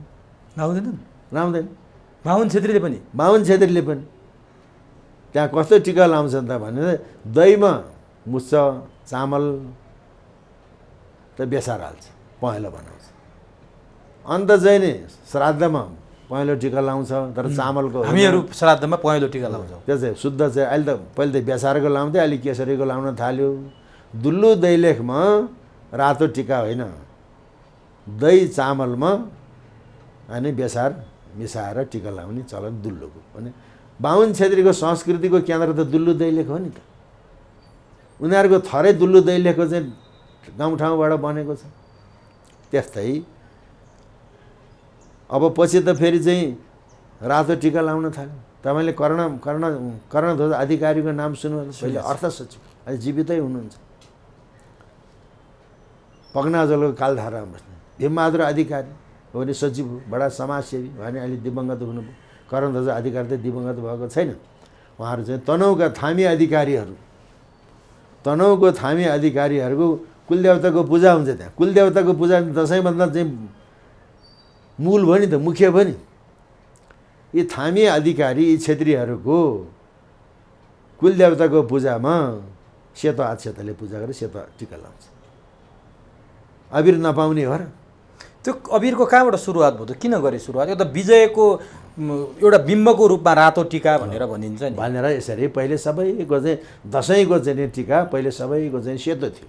पछि अबिर पाउन थालेपछि अबिर मुछेर टिका लाउन थाल्यो। अझ रातो टिका त आदिवासी जनजातिको कसरी भन्नुहुन्छ भने, अथवा गुरुङ मगर राई लिम्बूले आएर भएर नाग नागिनी सिमे भूमे वायु पुज्दासम्म कसरी पुज्छ भन्दाखेरि, अनि चाहे त्यहाँ चाहिँ कुखुराको पोथीको बलि देऊ, भोग देऊ, चाहे भालेको, चाहे बोकाको, चाहे भेडाको, अनि त्यो थानमा रुखो मुन्तिर कि पखेरोमा त्यहाँ गएर पूजा गर्छ। थालमा चामल राख्छ, अनि त्यहाँ धुप बाल्यो। त्यो चामल चाहिँ कुखुराको अथवा भेडा बोकाको शिरमा चढाएर त्यहाँ पर्स्यो। त्यो पर्सेपछि त्यो बलि मार हान्ने होइन, घाँटी रेटेर अनि टाउको र चाहिँ नि शरीर छुट्याएपछि टाउको रगत थानमा यसरी चुहायो, भोग दियो। त्यहाँ बाँकी रहेको रगत चाहिँ नि त्यो थालको चाहिँ चामलमाथि खन्यायो। अनि चामलमा चाहिँ रगत मुछेको टिका लाउने गुरुङ मगर राई लिम्बू। तर आज सबैभन्दा बढी विरोध त्यही बलि प्रथा। अपव्याख्या भयो, अपव्याख्या। अब यहाँ चाहिँ नि तपाईँले अब अर्को साल गएर हेर्नुहोस्, इन्द्रचोकमा हलचोकको भैरवलाई राँगोको बलि दिन्छ। त्यो बलि पनि मौलोमा राँगो तरेर छ्याट्टा काट्ने होइन, भदौरे राँगो मत त्यसलाई रक्सी खुवाएर मुद्दु बनाउने। भैरव आफैले चाहिँ नि त्यो छाडा छोडेको राँगालाई थकाइ त्यसले मार हान्नुपर्छ। मार हानेपछि त्यो भैरव र अर्को चाहिँ दुईवटा सवा भक्कु भन्छन्, एउटा सिङमा समातेर ल्याउँछ। अनि त्यहाँ चाहिँ बैठकमा भारदारहरू बस्या हुन्छ। भैरवले चाहिँ नि राँगो चाहिँ टाउको चाहिँ रगतको टिका लगाइदिन्छ। नेवारहरूले यसो टाउको थाप्छ टिका लाउँछ, बाहुन छेत्री ठकुरीहरूले चाहिँ नि यसो गर्छ टिका लाउँदैन। रगतको टिका लाउँदै नेवारको अलि त्यही छ र गुरुङ मगर राई लिम्बूको चाहिँ नि यस्तो किसिमको टिका लाउँछ भन्दाखेरि हनबैरी भनबैरी भन्ने जात चाहिँ छेत्री हो, ठकुरीको हो, गुरुङ मगर राई लिम्बू हो। बाहुन छेत्री चाहिँ हनबैरी भनबैरी गर्ने जात हो र शस्त्रजीवी जात हो भने त शास्त्रजीवी त्यस्तो हो भनेदेखि गुरुङ मगर राई लिम्बू भने लडाका कस्ता भन्दाखेरि दुश्मनलाई उत्तानो पारेर पछारेर त्यसको छातीमा घुँडाले टेकेर आफ्नो कम्मरको कर्दले दुश्मनको छाती चिरेर त्यसको मुटुको रगतको टिका लाउने जात हो गुरुङ मगर राई लिम्बू भनेको। त्यस कारणले अहिले अपव्याख्या भएर चाहिँ यो रातो हाम्रो होइन अर्काको रगत हो भन्नु त्यो चाहिँ क्रिस्चियनले सिकाएको तोता बोली हो यो। अब यति भनिरहँदा यति कुरा गरिरहँदा यो चाडपर्व दसैँ अलि विवाद बनिरहेछ, यो पनि क्रिस्चियनिटीको प्रभाव हो भन्ने कुरा हामीले गरिरहेछौँ। अब यो टिका लाउँछौँ नि हामीले, देशभरिमा कति चामलको टिका लाउँछौँ होला। अब यो टिका बहिष्कार गर्ने यसरी पनि सुरु गर्न थाले, देशभरिमा कयौँ मन चामलको टिका लाइन्छ, त्यो बरु गरिब गुरुवालाई त्यो चामल बाँडे उसले पेट भर्न त पाउँथ्यो भनेर फेरि एउटा अधिकार कर्मीहरू पनि निस्किरहेका छन्। एक थरीले बलिको विरोध गर्छन्, तपाईँले अघि भनिहाल्नुभयो के अरे बाराको गढीमाई मेलाको कुरा गरिहाल्नुभयो, त्यति बेला पनि अत्यन्तै विरोध हुन्छ। दसैँमा पनि बलि प्रथाको विरोध सुरु हुन थाल्यो। खासमा हिन्दू धर्म अलि असहिष्णु अलिकति अरूको हत्या हिंसामा रगतमा मन पराउने त्यसमा खुसी हुने धर्म हो कि भनेर व्याख्या गर्न थाले। यो बलि चाहिँ यो टिका र बलिको अलि विरोध किन भएको होला? यो त्यही त नि। अब यसमा चाहिँ नि के कुराको व्याख्या गरिदियो भने त्यो धर्म र संस्कृति मान्ने समुदाय पनि हो हामीले गल्ती गरेर छौँ भन्छ भनेर। जस्तो अब अहिले हाम्रो यहाँ विषय एन्थ्रोपोलोजी सोसियोलोजी भन्ने विषय छ नि। हजुर, त्यो एन्थ्रोपोलोजी सोसियोलोजीको विकास कसरी भयो? त्यो जातीय अध्ययन र समाजको मानवशास्त्र र समाजशास्त्रको अध्ययन कसरी भयो भने ब्रिटिसले कुनै ठाउँमा शासन गर्न पर्यो, तिनीहरूको इतिहास के हो, तिनीहरूको भाषा के हो, रीतिरिवाज के हो अध्ययन गर्यो। अध्ययन गरेर विक पोइन्ट यसो रहेछ, यिनलाई यसो गऱ्यो भने यसरी यसरी यसरी शासन गर्न सक्दो रहेछ भनेर एन्थ्रोपोलोजी र सोसियोलोजीको डेभलपमेन्ट यसरी भएको हो। त्यस कारणले अब चाहिँ शिवरात्रिमा दुध चढाउन हुँदैन, कतिले त दुध खान पाएका छैनन् बालबालिकाहरू भन्छन्। अझै पनि पश्चिमतिरको चाहिँ के कुरो छ भने भातै खान पाइँदैन। अनि बडा दसैँको दिनमा दही चामल मिसेको यहाँ टिका लगाइदिएपछि केटाकेटीले बाउले टिका लगाइदिन्छ, टिका झिकेर चाहिँ खप्पो मुखा हाल्छ अरे भन्न पनि सुनेको मैले। हो बा होइन बा यस्तो हो कि। तर चाहिँ नि यो केटालाई होकेरै बनाएको छ। टिका किन लायो त? त्यो त अन्न हो नि, त्यो खानेकुरा हो। मान्छेले खाइन्जेल त्यो चामल हुन्छ, चामल पनि कागुनको चामल हुन्छ, मकैको चामल, यो त धानको चामल हो नि, धानको चामल मान्छेले खाइन्जेल त्यो चामल हो। देवतालाई चढाएपछि त्यो चामल भन्दैन, त्यो चामल अक्षता भनेको के हो? क्षत भनेको नाश हुने, अक्षत भनेको नाश नहुने भनेको। अक्षत नाश नहुने गुण भएको हुनाले त्यसलाई अक्षता भनेको छ। त्यसले हाम्रो प्राण धानेको छ। हे भगवान् प्राणेश्वर, तिमीले गर्दाखेरि मेरो प्राण धानेको छ। त्यसले भक्षण गर्नुभन्दा पहिले त्यो शिरमा धारण गरेको छ। त्यो हो नि त विज्ञान। विज्ञान पनि छ, मनोविज्ञान पनि छ। तिमी प्राणेश्वर हौ, तिमीले गर्दाखेरि मेरो प्राण धानेको छ भगवान् भनेर त्यसलाई भक्षण गर्नुभन्दा पहिले अनि शिरमा धारण गरेको छ। यसको मनोविज्ञान यो हो। तर खान पाएनन्, कति गरिब मान्छेहरू भोकै बसे, यो टिका नलाऊ भन्नेहरूले चाहिँ कुरो नबुझेर यसरी व्याख्या गरे, अथवा तपाईँले भने जस्तो क्रिस्चियनिटीको प्रभाव हो। यो चाहिँ नि यसो भन्नेहरू क्रिस्चियनका चाहिँ सोझै छैनन्, त्यहाँभित्र क्रिस्चियनिटी घुसेको छ। दसैँ मान्नेहरू नै हिन्दूहरू नै बुद्धिस्टहरू नै छन् त्यहाँ। कतिले कुरो बुझेर यो क्रिस्चियनको चम्चा भएर काम गरेर कुनैले तिनीहरूको चाहिँ पछि लागेको चाहिँ छ। अधिकार कर्मी भनेको छ। अब चाहिँ नि दसैँमा ठाउँमा मन्दिरमा आदिवासी जनजातिका मान्छेहरू, बुद्धिस्टहरू, लामाहरू गएर बलि गर्न पाइँदैन भनेर त्यहाँ छेक्न गएको छ सशरीर। अब हामी वैशाख शुक्ल पूर्णिमालाई बुद्ध जयन्ती भनेर मान्छ। नेपालीले वैशाख शुक्ल पूर्णिमालाई बुद्ध जयन्ती भनेर जानेको कति भयो? 25-26 वर्ष भयो। कहाँको 25-26? बुद्ध जयन्ती बुद्धको जयन्ती मनाउन थाले त्यति भयो भन्ने कुरा चाहिँ 100 वर्ष पनि भएको छैन। बुद्ध जन्मिएको चाहिँ त्यति भयो, गौतम बुद्ध पछिल्लो। त्यो पछि थाहा पायौँ हामीले। वीर शमशेर महाराजको पालामा पाल्पा गौडाका हाकिम जर्नल खड्ग शमशेरले, वीर शमशेर त अस्ति भर्खरको होइन, लुम्बिनीको अशोक स्तम्भ फेला परेपछि अनि यहाँ त बुद्ध जन्मेको रहेछ, बुद्ध जन्मेको यति वर्ष भएको रहेछ, 50-60 वर्षभन्दा बढ्ता भएको छैन। वीर शमशेरको पालामा पाल्पा गौडाका हाकिम जर्नल खड्ग शमशेरको पालामा लुम्बिनीको अशोक स्तम्भ फेला परेको। त्योभन्दा पहिले त चण्डी पूर्णिमा। त्यो चण्डी पूर्णिमाका दिन थापाथलीको पाञ्चान मन्दिरमा राणाजीहरूको त कुँवरहरूको देवाली पूजा हुन्छ त्यहाँ। लौ त त्यहाँ गएर चाहिँ नि यहाँ चाहिँ बुद्ध जयन्तीको दिनमा बलि पूजा गर्न, बलि दिन पाइँदैन, को जाँदो रहेछ? राणाहरूले काटिदिन्छ नि उतिनखेरै। रक्सी खाएर चाहिँ टन परेका चाहिँ राणाको लग हुँदै छेक्न जाओस् त, कुन बुद्धिस्ट जाँदो रहेछ, कुन गुरुङ मगर राई लिम्बू जाँदो रहेछ, तत्काल काटिदिन्छ त। अहिले पनि त्यो भन्न गयो भने काट्छ भनेको अहिले पनि हुँदैछ। पाञ्चायन थानमा पाञ्चायन थान भने कहाँनिर छ भने तपाईँले प्रसुति गृह त थाहा पाउनु भयो। थाहा छ। प्रसुति गृहबाट पूर्वतिर गयो भने त्यहाँ पाञ्चायन थान छ। पाञ्चायन थानमा पाञ्चायन भनेपछि त अब गणेश भयो, शिव भयो, सूर्य भयो, विष्णु भयो, देवी भयो। त्यहाँ देवी पाञ्चायन स्थापना गरेको छ। देवी पाञ्चायन स्थापना गऱ्यो भने त्यहाँ बलि पूजा हुन्छ। राणाहरूको चाहिँ राणाजीहरू र कुँवरहरूको देवाली पूजा प्रत्येक 3-3 वर्षमा हुन्छ थापाथलीको पाञ्चायन थानमा। पूर्णिमाको दिन, वैशाख शुक्ल पूर्णिमाको दिन जुन दिन बुद्ध जयन्ती मनाउँछ। बुद्ध जयन्ती बनाए। बुद्ध जयन्ती भन्दा पछि थाहा भएको।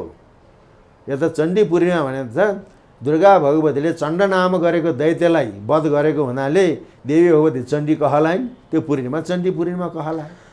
तर डाक्टर साहब त्यसपछि यहाँ भद्रकालीको पीठमा कतिपय नेवारहरूको चाहिँ दिवाली पूजा हुन्छ। नेवारलाई त थर्काउला, ल ठिकै भयो, नेवार थर्किएला। तर थापाथलीको पाञ्चायन थानमा गएर कुन बौद्ध भिक्षु जाँदो रहेछ, कुन गुरुङ मगर राई लिम्बू गएर यहाँ चाहिँ बलि पूजा गर्न पाइँदैन बुद्ध जयन्ती भन्न जाओ त त्यहाँका राणाजीहरूले तत्काल उसलाई चाहिँ काटिदिन्छ, जेसुकै होस् भनेर। यस्तो हाम्रो परम्परा हो यो। अब नि डाक्टर साहब जस्तो धर्म आफ्ना छन्, धेरैका धर्म छन्, यो हिन्दू धर्ममा बलि प्रथालाई किन यति महत्त्व दिएको? के साँच्चीकै भगवान्ले बलि दिनु भन्नुभएको छ काहीँ कतै कि अथवा एउटा निरीह प्राणीको बलि दिएर देवता देवी भगवान् खुसी हुने भन्ने के मान्यतामा हामीले यो गर्यौँ? किन दिन्छौँ हामीले बलि? यसको महत्त्व के छ? पशुमा पनि प्राण छ, सबैले जानेकै छ। पशु पनि हामी जसरी हिँड्छ, खान्छ, घाँस खान्छ, त्यसलाई पनि लोग्ने चाहिन्छ, स्वाहिनी चाहिन्छ, छोराछोरी चाहिन्छ, छोराछोरी चाहिन्छ। वनस्पतिमा प्राण छैन र, धानमा प्राण छैन, फुलमा प्राण छैन, फलफुलमा प्राण छैन। स्थावर जङ्गम, हामी हिँडुल गर्ने जति चाहिँ जङ्गम भयौँ, त्यो स्थावर भयो, त्यहाँ पनि प्राण छ नि त। त्यो धान काट्दाखेरि कति दुख्दो, कति रुँदो, त्यो फल टिप्दाखेरि कति रुँदो। फल हामीले खाना हुने, देवतालाई चढाउनु पनि हुने। पशु भनेको त मानिसको चाहिँ नि त्यो भोग्य पदार्थ हो, अन्न जस्तै हो, त्यो भोग्य पदार्थ हो। पशु भनेको मानिसको त्यो भोग्य पदार्थ हो। पापी भन्छन् कि मान्छेको जात? पापी होइन, भोग्य पदार्थ हो। अब यहाँ बलि पूजामा कस्तो सत छ त भन्दाखेरि अघि नै पनि कुरा आयो, विश्वमा सबभन्दा बढी पशु बलि हो भने गढीमाई, बाह्रको गढीमाई। 20 वर्ष अगाडि पुगेको छु त्यहाँ। मैले के सुनेर त्यहाँ गएँ, गढीमाईप्रतिको श्रद्धा विश्वास पनि होला। तर त्यो बलि दिएको चाहिँ ठाउँमा अब चाहिँ नि मान्छे भएपछि चिल र गिद्ध त काग त परै जाओस्, झिँगा भुसुन पनि आउँदैन भनेर म त्यहाँ गएको, मेरै आँखाले देखेँ। त्यहाँ एउटा पनि केही आउँदैन। आज जसो चाहिँ त्यहाँ दिएको छ, दुर्गन्ध मचिएको छ। भोलिपल्ट गएँ 9:30 बजे, अनि रुमालले नाक छोक्नु परेको छ। मासु जति सबै चाहिँ चमारहरूले लुटान, पैसा तिर्न नपर्ने। छाला ठेकेदारले काटेको छ, आन्द्र भुँडी हाडखोर त्यहाँ थुप्रिएको छ, टाउको जति एक ठाउँमा राखेर त्यहाँ गाड्दो रहेछ। एउटा झिँगा एउटा माखो मैले देखेँ। मधेसको ठाउँमा एक थप्पा च्याप पोखिँदाखेरि त झिँगा भर्कन्छ भने त्यो गढीमाईमा किन आयो? त्यस्तै अब तपाईँको गाउँतिर दुल्लुदेखि उत्तरतिर रावतकोट भन्ने ठाउँ छ। रावतकोटमा मस्टरथानमा हामी चाहिँ नि अब एउटा छाला र हाडको कुरा नगरेर फलमासु पनि गलेन भने चपाउन गाह्रो हुन्छ हामीलाई। 200-300 बोका छाट्टा काटेर चाहिँ चुस्ने हेरी गर्ने त जहाँसुकै छ। तर दुल्लुको रावतकोटको मस्टरथानमा त्यो धामीले आफ्नो दाँतले त्यो बोकाको घाँटी टोकेर टाउको र चाहिँ जिउ छिनाल्छ। 200-300 त्यो सम्भव छ? त्यो सम्भव छ र? कस्तो शक्ति छ त्यहाँ? त्यो हो शक्ति। अनि मैले फेसबुकमा देखेँ एउटा थापा छेत्री रहेछ 40-45 वर्षको। त्यो बेलामा तपाईँलाई कस्तो लाग्छ भन्दाखेरि यो विश्वमा मभन्दा शक्तिशाली कोही पनि छैन भन्ने लाग्छ। त्यतिखेर उसलाई बाघ शक्ति चढ्ने अरे, बाघ शक्ति चढेको हुनाले मानिसको दाँतले 200-300वटा बोकाको घाँटी छिनाल्ने, घाँटी एकातिर शरीर एकातिर लाइन बनाएर राखेको हुन्छ। त्यसलाई के भन्छ त यी क्रिस्चियनका छाउडाहरूले? त्यहाँ छ नि कुरो। तर कस्तो धर्म है हाम्रो, एउटा प्राणीको हत्या गरेर भगवान खुसी पार्नु? होइन, त्यो त मैले अघि नै भने, पशु भनेको त मानिसको भोग्य पदार्थ हो। होइन, तर ती पशु पनि तपाईँ हामी मानव पनि भगवानकै सन्तति भनेर हामीले मानिरहेछौँ नि, भगवानकै सृष्टि भनेर मानिरहेछौँ। मान्न त मानेको छ, तर अब चाहिँ नि हामी मान्छेले त ल बिचरा यिनीहरूलाई चाहिँ भोग नगरौँ भन्ला। अरू पशुले मान्छ? अरू पशुले मान्छ? अब एउटा भ्याकुतोलाई एउटा सर्पले निल्यो, आधा निलिसक्यो, अगाडि माखो, त्यो माखोलाई खान भ्याकुतो कसिन्छ।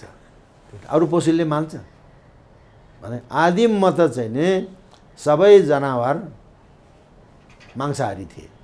तर अलिकति हिन्दू धर्ममाथि सानो छिद्र केही छ, अरूले आरोप प्रत्यारोप लाउने ठाउँ छ भने यही बलि प्रथालाई क्रिस्चियनहरूले अलि बढी। बलि प्रथा मैले भने लामा बौद्ध धर्म त चाहिँ अब नरबलिको कुरो छ, त्यो महाबलिन्द खाए भन्ने कुरो त मैले मन्त्रै पढेर सुनाएँ। महाबलिन्दलाई खाए, महामांसलाई खाए। त्यसो भए यो स्वाभाविक हो, यसमा कुनै यसमा चाहिँ हामीले अलिकति पनि हिंसाबोध पाल्नुपर्ने कुनै कारण छैन। हिंसाबोध गर्ने भने त्यसले चाहिँ वध गर्ने, शत्रुको वध गर्ने हो। मान्छे मार्न नहुने 17,000 मान्छे मारेर माओवादी किन आयो त? शान्ति भद्र अवज्ञा आन्दोलन गर्न पर्थ्यो नि त। 17,000 मान्छे मारेको भनेर प्रचण्डले त गौरव गर्दैछ त। मार्न हुन्छ मान्छे मारेर सत्ता कब्जा गर्ने हो? त्यो राँगो त्यो बोका भेडा काटेर के भयो? गाई काट्न कसले सिकाएको छ? गाईको मासु काटेर नेपालमा त गोवध गर्न पाइँदैन भने नि, गाईको मासु खान पाइन्छ? गाई काटेर खान पाउनुपर्छ भने माओवादीले त गाई काटेर चाहिँ खाए, सबै जालीलो खायो भने खाए। अहिले पनि मकवानपुरतिर गाई काटेको अभियोगमा 10 जना पक्राउ परेका छन्। काट्न पाउनुपर्छ भनेर दिनै आन्दोलन गरेका छन्। त 17,000 मान्छे मारेर सत्ता कब्जा गर्न पाइन्छ भनेदेखि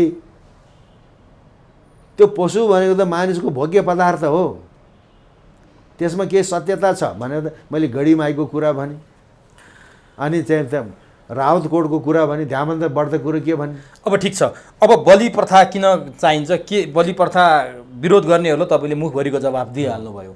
अब कुरा गरौँ आज घटस्थापना। अनि अर्को कुरो म के भन्छु भन्दाखेरि, मैले वंशावलीमा पढेको थिएँ, लमजुङ दरबारको मौलोमा बाँधेको, नवमीको दिनमा मौलोमा बाँधेको सतार राँगो भनेको ठुलो फुत्किएर गोर्खा पुग्यो भनेर भन्यो।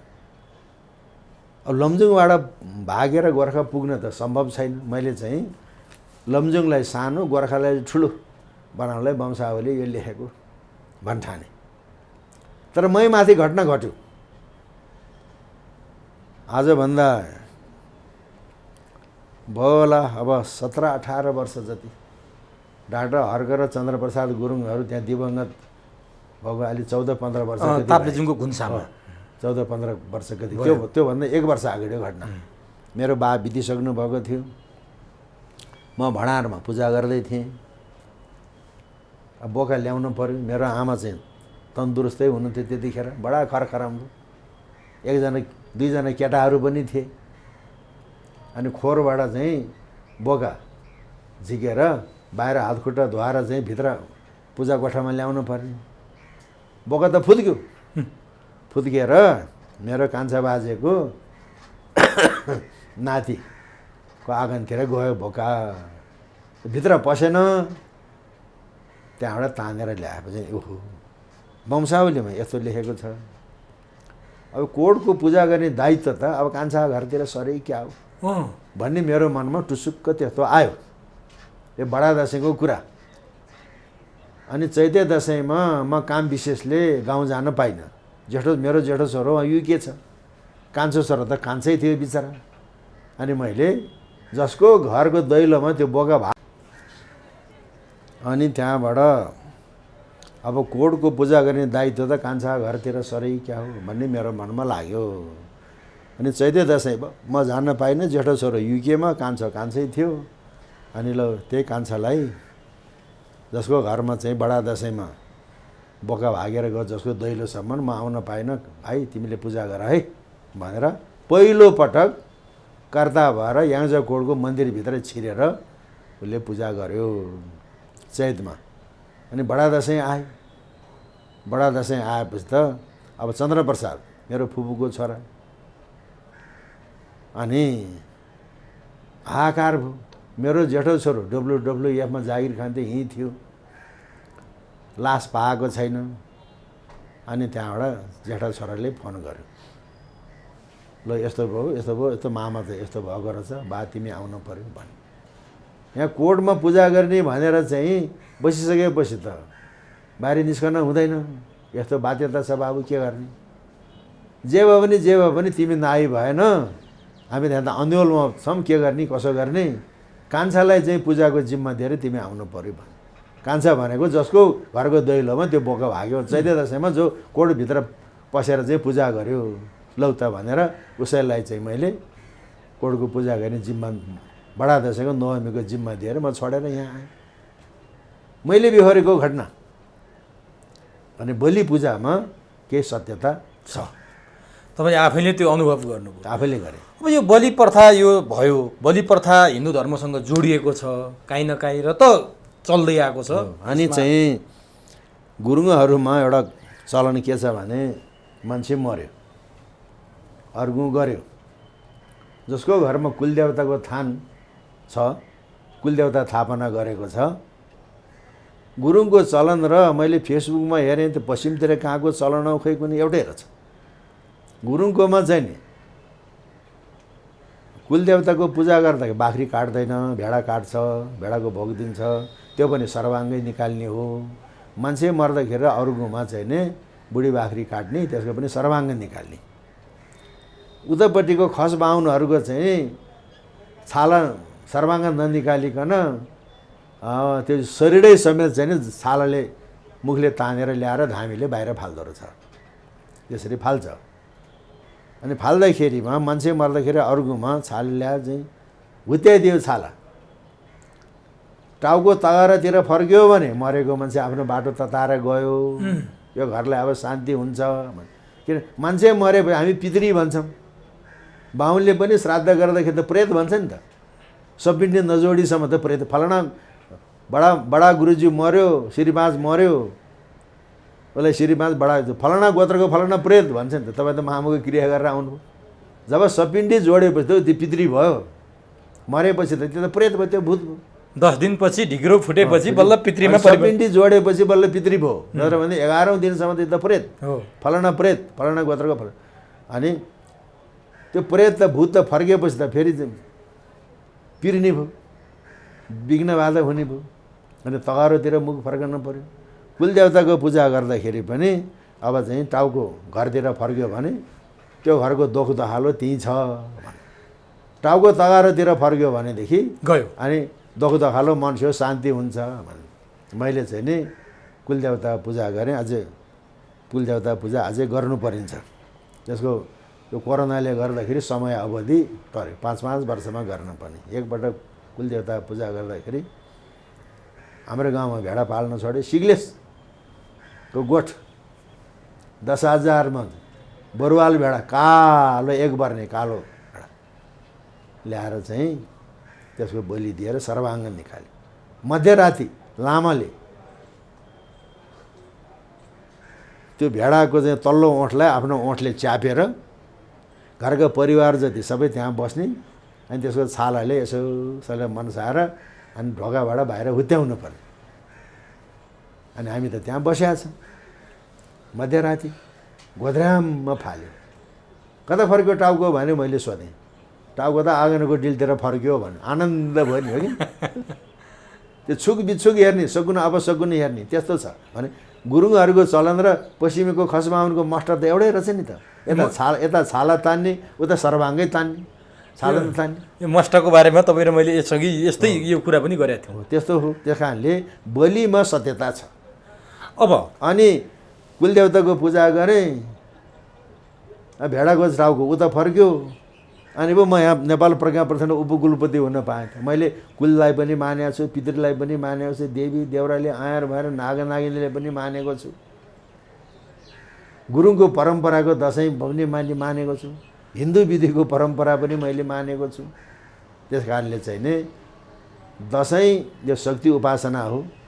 बलि पूजामा सत्यता छ। यो शक्तिपीठहरूमा पूजा गर्नुको कारण पनि त्यही हो। त्यही हो, शक्ति जगाउने, शक्ति जगाउने। अब यहाँ चाहिँ नि सर्पको पूजा हुन्छ। त्यहाँ सर्प या जिउँदो सर्प होम्ने पनि छ इन्द्रायणीमा 12-12 वर्षमा। यो विष्णुमतीको चाहिँ इन्द्रायणीको पीठमा जिउँदो सर्पयाग गर्ने चलन पनि छ। सर्प भनेको के हो? कालको प्रतीक हो। किन सर्पले ठुङ्गेपछि त मान्छे मर्छ नि त। त्यो काललाई कसैले धारण गर्न सक्छ? जसले कालकुट विष पचाउँछ त्यो शिवजीले मात्रै सर्प धारण गर्न सक्छ। त्यो काललाई चाहिँ नि त्यसको कालको प्रतीकको रूपमा जिउँदो सर्प हुन्छ। अब यी सबै कुरा भइसकेपछि आज घटस्थापना, आज घर घरमा दसैँ भित्र्यायौँ हामीले। दसैँ भित्र्याउँदा हामी जमरा रोपेर सुरुवात गर्छौँ। जमराको मान्यता के छ, अर्थ के छ भन्ने कुरा पनि एउटा महत्त्वपूर्ण विषय छ। त्यो जमरा बढिसकेपछि विजयादशमीको दिन हामी टिका लाउँछौँ, मान्यजनबाट आशीर्वाद पनि लिन्छौँ। जमरा, आशीर्वाद र दक्षिणा पनि लिन्छौँ हामी।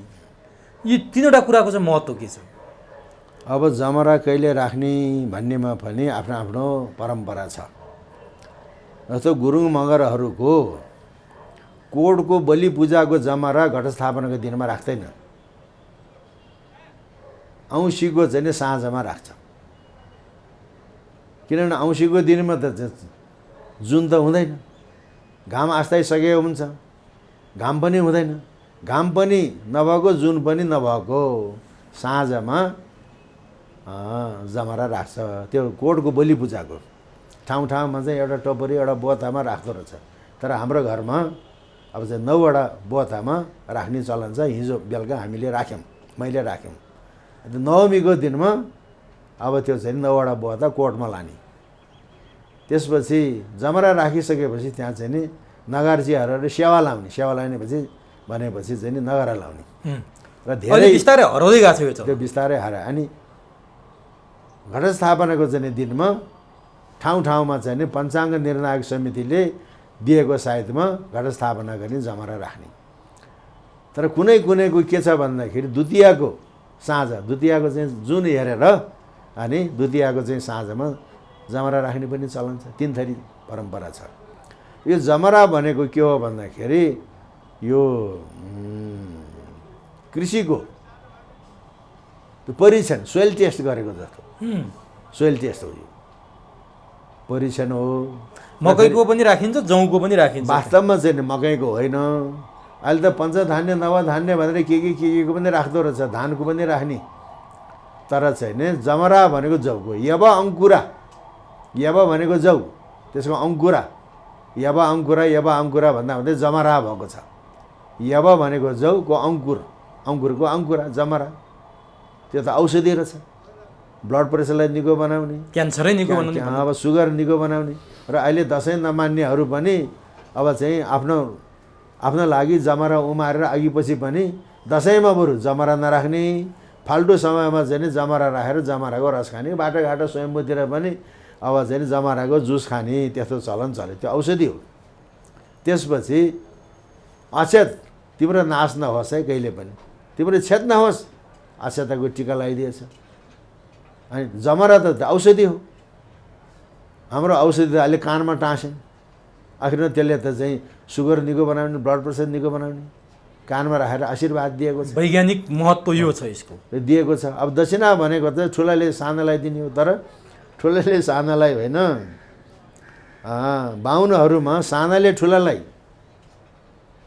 पण्डितलाई चाहिँ नि भेटी चढाएपछि उसले अनि उसलाई दक्षिणा दिने बाहुनहरूमा त्यो चलन पनि छ। नत्र भने सानाले के पाउर लिएर जानु पऱ्यो नि त, पाउर भनेको उपहार लिएर जानु पऱ्यो। अनि सानोले चाहिँ टिका लाएर उसले चाहिँ आफ्नो अवकात अनुसारको आशीर्वाद र चाहिँ दक्षिणा दिनु पऱ्यो। अब त्यो कुरा हो। र यसमा चाहिँ उहिले यो रणकौशल युद्धको अभ्यास दसैँ, त्यसो भएर चाहिँ यो शासक वर्गसँग यसको सम्बन्ध छ भन्ने भयो। अब यहाँनिर मान्छेको नाम म तोक्दिनँ। जङ्गबहादुरका जेठान कमान्डिङ कर्नेल सनक सिंह टन्डन लाहुरी छेत्री जङ्गबहादुरलाई चाहिँ नि कोत पर्वमा, भण्डारखाल पर्वमा मान्छे काट्ने सघाएको। लाहुरी कमान्डिङ कर्नेल सनक सिंह टन्डन लाहुरी छेत्री जङ्गबहादुरको जेठान, आने जेठान बोले। उनको चाहिँ वंश परम्पराकोहरू वैष्णव भएको रहेछ। अनि अघि पञ्चायत कालमा चाहिँ एमए पढ्थे राबिसे 10 दिन 10 महिनासम्म चाहिँ विदेशमा बाहिर गाउँठाउँतिर जानुपर्ने। धनकुट्टाको एउटा चाहिँ राई गाउँमा गएछ, राबिसेमा पर्यो। त्यहाँ बिरामी अनि राईको चाहिँ नि बिजुवाले चिन्ता बसेर चाहिँ नि कालो बोको चाहिँ काटेर रगत चुसेर हाइर उ गर्दाखेरि उसको सातोको। अनि उनका साथीहरू 2 जना पाल्पाको बतासे डाँडामा थिए। अनि यहाँ मिलजुल गरेर काठमाडौँको मान्छे मिलजुल गरेर अनि धनकुट्टाबाट पाल्पाको बतासे डाँडामा गएर त्यो 2 जनाले स्याहारेर राबिसे गरायो भने सनक सिंह टन्डनको छेत्रीले मार हानिरहेको मासु खाएको भए त्यो बोका लाच्छा र लुच्छा गयो देखेर त्यो चाहिँ त्यो कोल्याप्स हुन्थ्यो, हुने थिएन। जस्तो अब अहिलेको सेनाले कसरी तालिम दिन्छन् भने 2टा चाहिँ पोल यसरी गाडेको हुन्छ माथि पनि, अनि एउटा बोराको चाहिँ थैलो त्यहाँ घुसाएको हुन्छ। वस्ताजहरूले त्यो दुश्मन हो भनेर चाहिँ राइफलको सङ्गीले त्यसलाई घोत्न लाउँछ, युद्धको अभ्यास भने। अब कोडको मौलोमा आएको जस्तो चाहिँ नि पल्टन त थिएन, छाउनी थिएन। वस्ताजहरूले सिपाहीहरूलाई चाहिँ नि लेफ्ट राइट गर्ने, हतियार चाहिँ चलाउन सिकाउने थिएन। त्यतिखेर खुँडाहान्ने जातको चाहिँ नि घर नै छाउनी जस्तो थियो। उनका दाजु बाउ बाजेहरू नै वस्ताद जस्ता थिए। बुढा बाजेले चाहिँ नि पिँढीको डिलमा बसेर फलाना ठाउँमा युद्धमा यस्तो भयो यस्तो भयो यस्तो भयो यस्तो भयो भनेर उसले त्यो वीरगाथाहरू इतिहास सुनाउँथे। अनि सानो केटाहरूले सानो आँसीले चाहिँ कुखुराको पोथी काट्ने, परेवाहरू काट्ने, अलि ठुलो भएपछि खुर्पाले कुखुराको भाले काट्ने, बोकाको पाठाहरू काट्ने, अलि ठुलो भएपछि खुकुरीले बोका काट्ने, 2 वर्ष राँगो काट्ने पाडो, ठुलो भएपछि 22 अङ्गुलको 70 राँगो रे 22 अङ्गुलको 70 राँगोलाई एउटै मारमा चाहिँ जसले छिनाल्न सक्छ त्यो वर्षभरिको जोधा त्यो त्यसलाई फेटक धेरै शिरभाग गर्ने। रक्तपात हुन्छ कोटको मौलोमा। त्यो रक्तपात देखेपछि युद्धमा कोही पिठ फर्काएर हिँड्दैन। रणकौशलको अभ्यास दसैँको मौलो, जसले 22 अङ्गुल सिङ भएको 70 राँगोलाई एउटै मारमा छिनाल्न सक्छ त्यो बेलाको त्यो जोधा भने योद्धा स्याबास भनेर चाहिँ अनि त्यो राँगो चाहिँ रगतको टिका लगाइदिने अनि फेटा गुथाइदिने। यो हो दसैँ रणकौशलको अभ्यास। कोडको मौलोले चाहिँ रक्तपातको दृश्य देखेपछि अब त्यो सनक सिंह टन्डनका त्यो सन्तान त्यो बिजुवाले चाहिँ लाच्छा र लुच्छा गएको जस्तो भागेर हिँड्दैन। अहिले बोरामा घोत्नु पनि पर्दैन भने उमेर अनुसारको हतियार सञ्चालन, उमेर अनुसारको चाहिँ पशुहरूको चाहिँ वध गर्ने अभ्यास कोटको मौलो। त्यसमा फेरि चाहिँ त्यहाँ बाजाको तालमा छिनाल्नुपर्छ, नगरा बजाउँछन्, त्यहाँ सहनै बजाउँछ मधुर भने कोटको मौलोको पूजा गर्दाखेरि रासको राग बजाउने। रासको राग भनेको रागमध्येको बादशाही राग।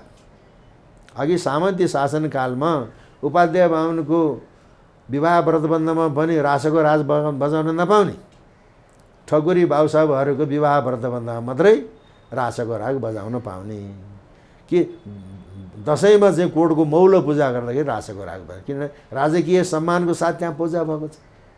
नगरा बजाउँछ, कर्नालको तालमा राँगो छिन्न पर्ने। राँगोलाई पर्स्यो, राँगोलाई पर्सेर चाहिँ नि मौलोमा राँगोलाई टन्काएपछि राँगोलाई तिनिक्क भएर टन्क्यो।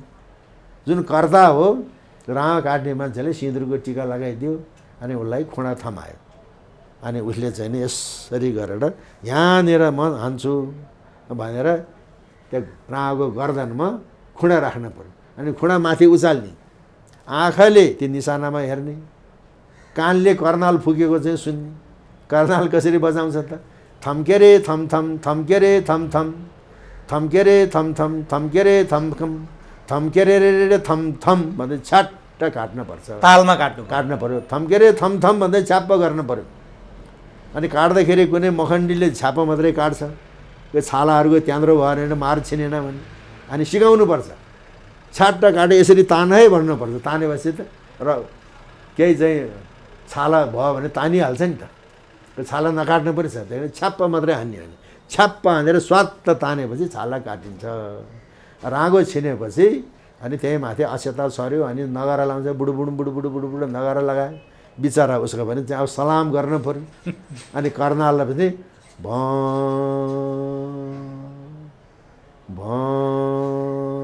एकहोरो भ गरे त्यो राँगो चाहिँ त्यो त महिषासुरको, त्यसलाई पनि सलामी गर्न पऱ्यो। त्यो बलिदानीमा चढ्यो। रागको मालसिरी गाउने फेरि अर्को राग। दसैँ र मालसिरीको पनि सम्बन्ध छ। मालसिरी भनेको एउटा रागको नाम हो है। मालसिरी भनेको एउटा रागको नाम। अब यसमा यो त भारतमा पनि छ राग मालसिरी, नेपालमा पनि छ। यो नेवारहरूको दाफा भजनमा पनि राग मालसिरी गाउँछ। तर अहिले पहाडतिर बढी हिन्दी, थोरै चाहिँ नेपाली मिसिएको राग मालसिरी। त्यो किल्ला काँडको लडाइँ ताक रचना गरिएको भजन हो। त्यसमा देवीको उपासना छ, दसैँको उपासना छ। र अहिले औँसीको दिनमा जमरा राखिसकेपछि महाअष्टमी कालरात्रिसम्म त्यो गायो। जहाँ जमरा राख्छ त्यो कोट घरमा। नवमीको दिनमा माथि मौलोमा गायो। चैते दसैँमा अष्टमीको दिनमा चाहिँ गायो। त्यो चाहिँ किल्ला काँडको लडाइँ ताक रचना गरिएको त्यहाँ त लेखेको त छैन धुन। होइन होइन, जुन पहाड खण्डमा अहिले चाहिँ प्रचलित राग मालसिरी, राग मालसिरीको आधारमा जुन भजन रचना गर्यो, त्यो किल्ला काँडको लडाइँ ताका चाहिँ नि रचना गर्यो भने त्यहाँ त लेखेको त छैन नि। छैन। त्यो हामीले समीक्षा गर्नेहरूले बुझ्नु पऱ्यो। त्यसमा पृथ्वीनारायण शाहको नाम छैन, पृथ्वीनारायण शाहको छोरा प्रताप सिंह शाहको नाम छैन, गिरवाण युद्धको छोरा राजेन्द्र विक्रमको नाम छैन। त्यहाँ रणबहादुर शाह र गिरवाण युद्ध विक्रमको नाम छ। किनभने रणबहादुर शाहको नायबीकाल, गिरवाण युद्धको चाहिँ नि राज्यकालमा किल्ला काँडको लडाइँ भएको। त्यसमा चाहिँ नि रणबहादुर शाह र गिरवाण युद्धको समयमा किल्ला काँडको लडाइँ जित्यो। काँगडा जितिसकेको थियो, किल्ला जितेको थिएन, तर किल्ला काँडको लडाइँ जित्यो भन्थ्यो। शौर्यता बताउनलाई नेपालले चाहिँ चारै दिशातिर, चौदिही चारै दिशातिर डङ्कै फिजायो भनेर लेखेको छ। त्यो चाहिँ नि त्यो सेनाको महत्त्वाकांक्षा बढाउनलाई। भनेपछि यो दसैँको चौतर्फी महत्त्व छ, सबैतिर जोडिएको छ। अब म यो तपाईँसँग जति कुरा गरेँ, 9 रात 9 दिन कुरा गरेँ पनि नसकिने जस्तो लाग्न थालिसक्यो, नवरात्रि भन्या जस्तो। अब म अन्तिममा एउटा प्रश्न सोध्छु यसलाई बिट मार्ने बेलामा। दसैँ अघि मैले सुरुमा पनि भने रामले रावणमाथि विजय गरेको भनेर पनि हामीले भन्छौँ, असत्यमाथि सत्यको विजय भन्छौँ, देवीले महिषासुरमाथि विजय गरेको पनि भन्छौँ, शक्तिको आराधना गरेको पनि भन्छौँ। खासमा के हो यो वास्तवमा? अलिक धेरै कुराहरू हुँदाखेरि अलिक भ्रम पो सिर्जना हुने हो। अब भारतमा रामलीला, नेपालको मधेसमा पनि रामलीला, नेपालको पहाडको रामलीलासँग यसको सम्बन्ध छैन। र कलकत्तातिर काली पूजा हुन्छ, त्यहाँ रामलीला मनाउँदैन। तर नेपालको पहाडको दुर्गा पूजा, दुर्गा भवानीको पूजा हो, यो दुर्गा पूजा हो। अनि अर्को रमाइलो पक्ष एउटा छुटेछ। रमाइलो पक्ष खास गरिकन गण्डकी प्रदेशका कोटहरूमा मान्छे कसरी मिलेर बसेका छन् त? मान्छे कसरी मिलेर बसेको छ? गण्डकी प्रदेशका कोटहरूमा मगर पुजारी, बाहुन पुरेत, हेर्नुहोस् त, उनीहरूको चाहिँ उपाधि पनि मगर पुजारी, बाहुन पुरेत। जहाँ काली स्थापना गरेको छ, काली स्थापना गरेको ठाउँमा मगर पुजारी र तखतमा चढेका राजा मात्रै पस्न पाउँछ, बाहुन त पस्न पाउँदैन। बाहुन त बाहिरी खण्डमा बसेर चण्डी पढ्ने, देवी भागवत पढ्ने, सुहासोदा गर्ने हो, भित्र पस्न पाउँदैन। जस्तो अनि कालरात्रिको मध्यरात, अहिले मध्यरात भने त अङ्ग्रेजले घडी बनाइदियो 12 बजे। अहिले त मध्यरात भने कसरी चिन्ने त? जुन ढल्केपछि 12 मध्यरात भयो। अनि मगर पूजाहरूले केराको पातमा भातीको जाँड पोको पारेर सुट्ट गरेर कालीलाई चढाउँछ। मैले जाँड चढाएँ पनि भन्दैन मगर पूजाहरूले, तैँले जाँड चढाइस् पनि भन्दैन। जब मगर भित्र जुन ढल्केपछि, मगर चाहिँ भित्र पसेर बाहिर निस्किएपछि यसले जाँड चढायो भन्ने बाहुनले सङ्केतबाट बुझेर अनि बाहुन पुरेर चाहिँ हरिओम तत्सत भने सङ्कल्प वाक्य भन्ने। अनि त्यसपछि कालरात्रिको भोग दिन सुरु गर्ने भने गोर्खा दरबारको कुरो।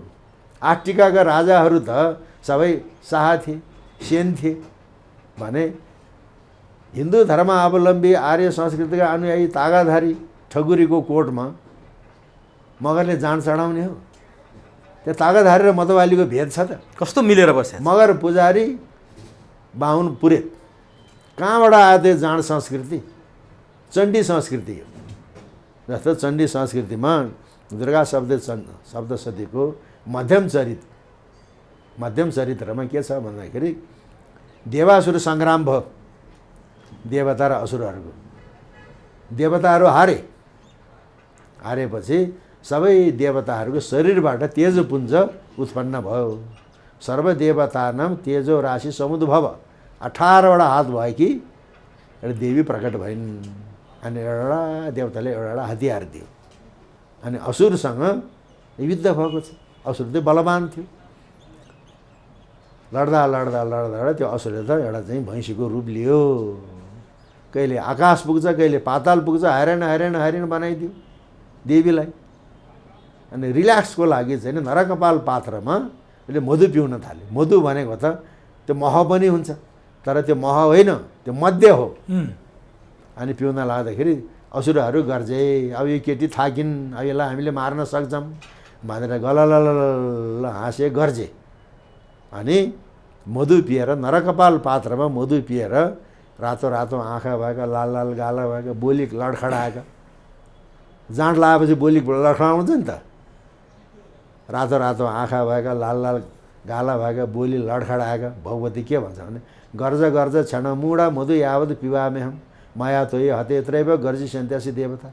हे बुद्धि नभएको मूर्ख हो, म मधु पिइन्जेल तिमीहरू गर्ज, मैले तिमीहरूलाई मारेपछि छिट्टै नै यी देवताहरू पनि गर्जने छन् भनेर महिषासुरको छातीमा अनि त्रिशूलले रोपेर महिषासुर वध गरे। त्यो चण्डी संस्कृतिलाई अहिले गण्डकी प्रदेशका मगर पुजारी र बाहुन पुरेतले, मगर पुजारीले जाँड चढाउने कालरात्रिको मध्यरातमा, बाहुन पुरेतले चाहिँ हरिओम तत्सत गर्ने। अनि फेरि तपाईँलाई एउटा कुरो सिकाउँछ, यो जाँड खाने बाहुनहरूले काम लाग्छ। मेरो एकजना साथी, नामै किटेर भनौँ, विनय कुमार शर्मा, चिन्तित नेपाली, ढुङ्गामा हुन्, चाबेल शान्ति गोरेटामा बस्थे।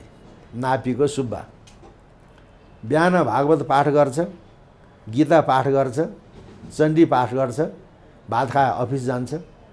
अफिसबाट आएपछि फेरि दिउँसोको सट्टा अलिकति पाठ गर्छ, बेलुका फेरि टन्न खान्छ, सुरापान गर्छ।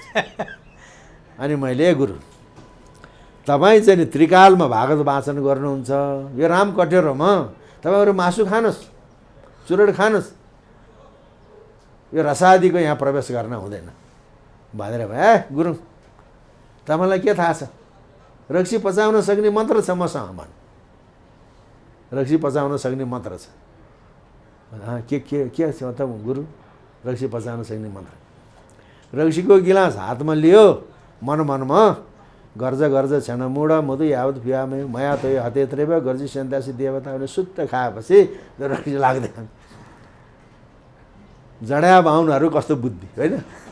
त्यही कारणले जाँड खाने बाहुन जतिलाई सबैले म यो उपदेश दिन्छु, सकभर तपाईँले जाँड नखानुहोस्। खानुहुन्छ भने मन्त्र पाठ गरेर खानुहुन्छ भने गर्ज गर्ज क्षण मुड मधु यावत पियामे मया तय हते त्रेव गर्जी सन्तासी देवता मनमनमा जड्ने सुत्त खाने विनय कुमार शर्माले सिकाएको जाँड खाने बाहुनको बुद्धि त्यस्तो हुन्छ। र बाहुनको जति जाँड खाए पनि उसको दिमाग त सघाउ आउँछ नि, झन् बढी क्रियाशील हुन्छ बाहुनको बुद्धि।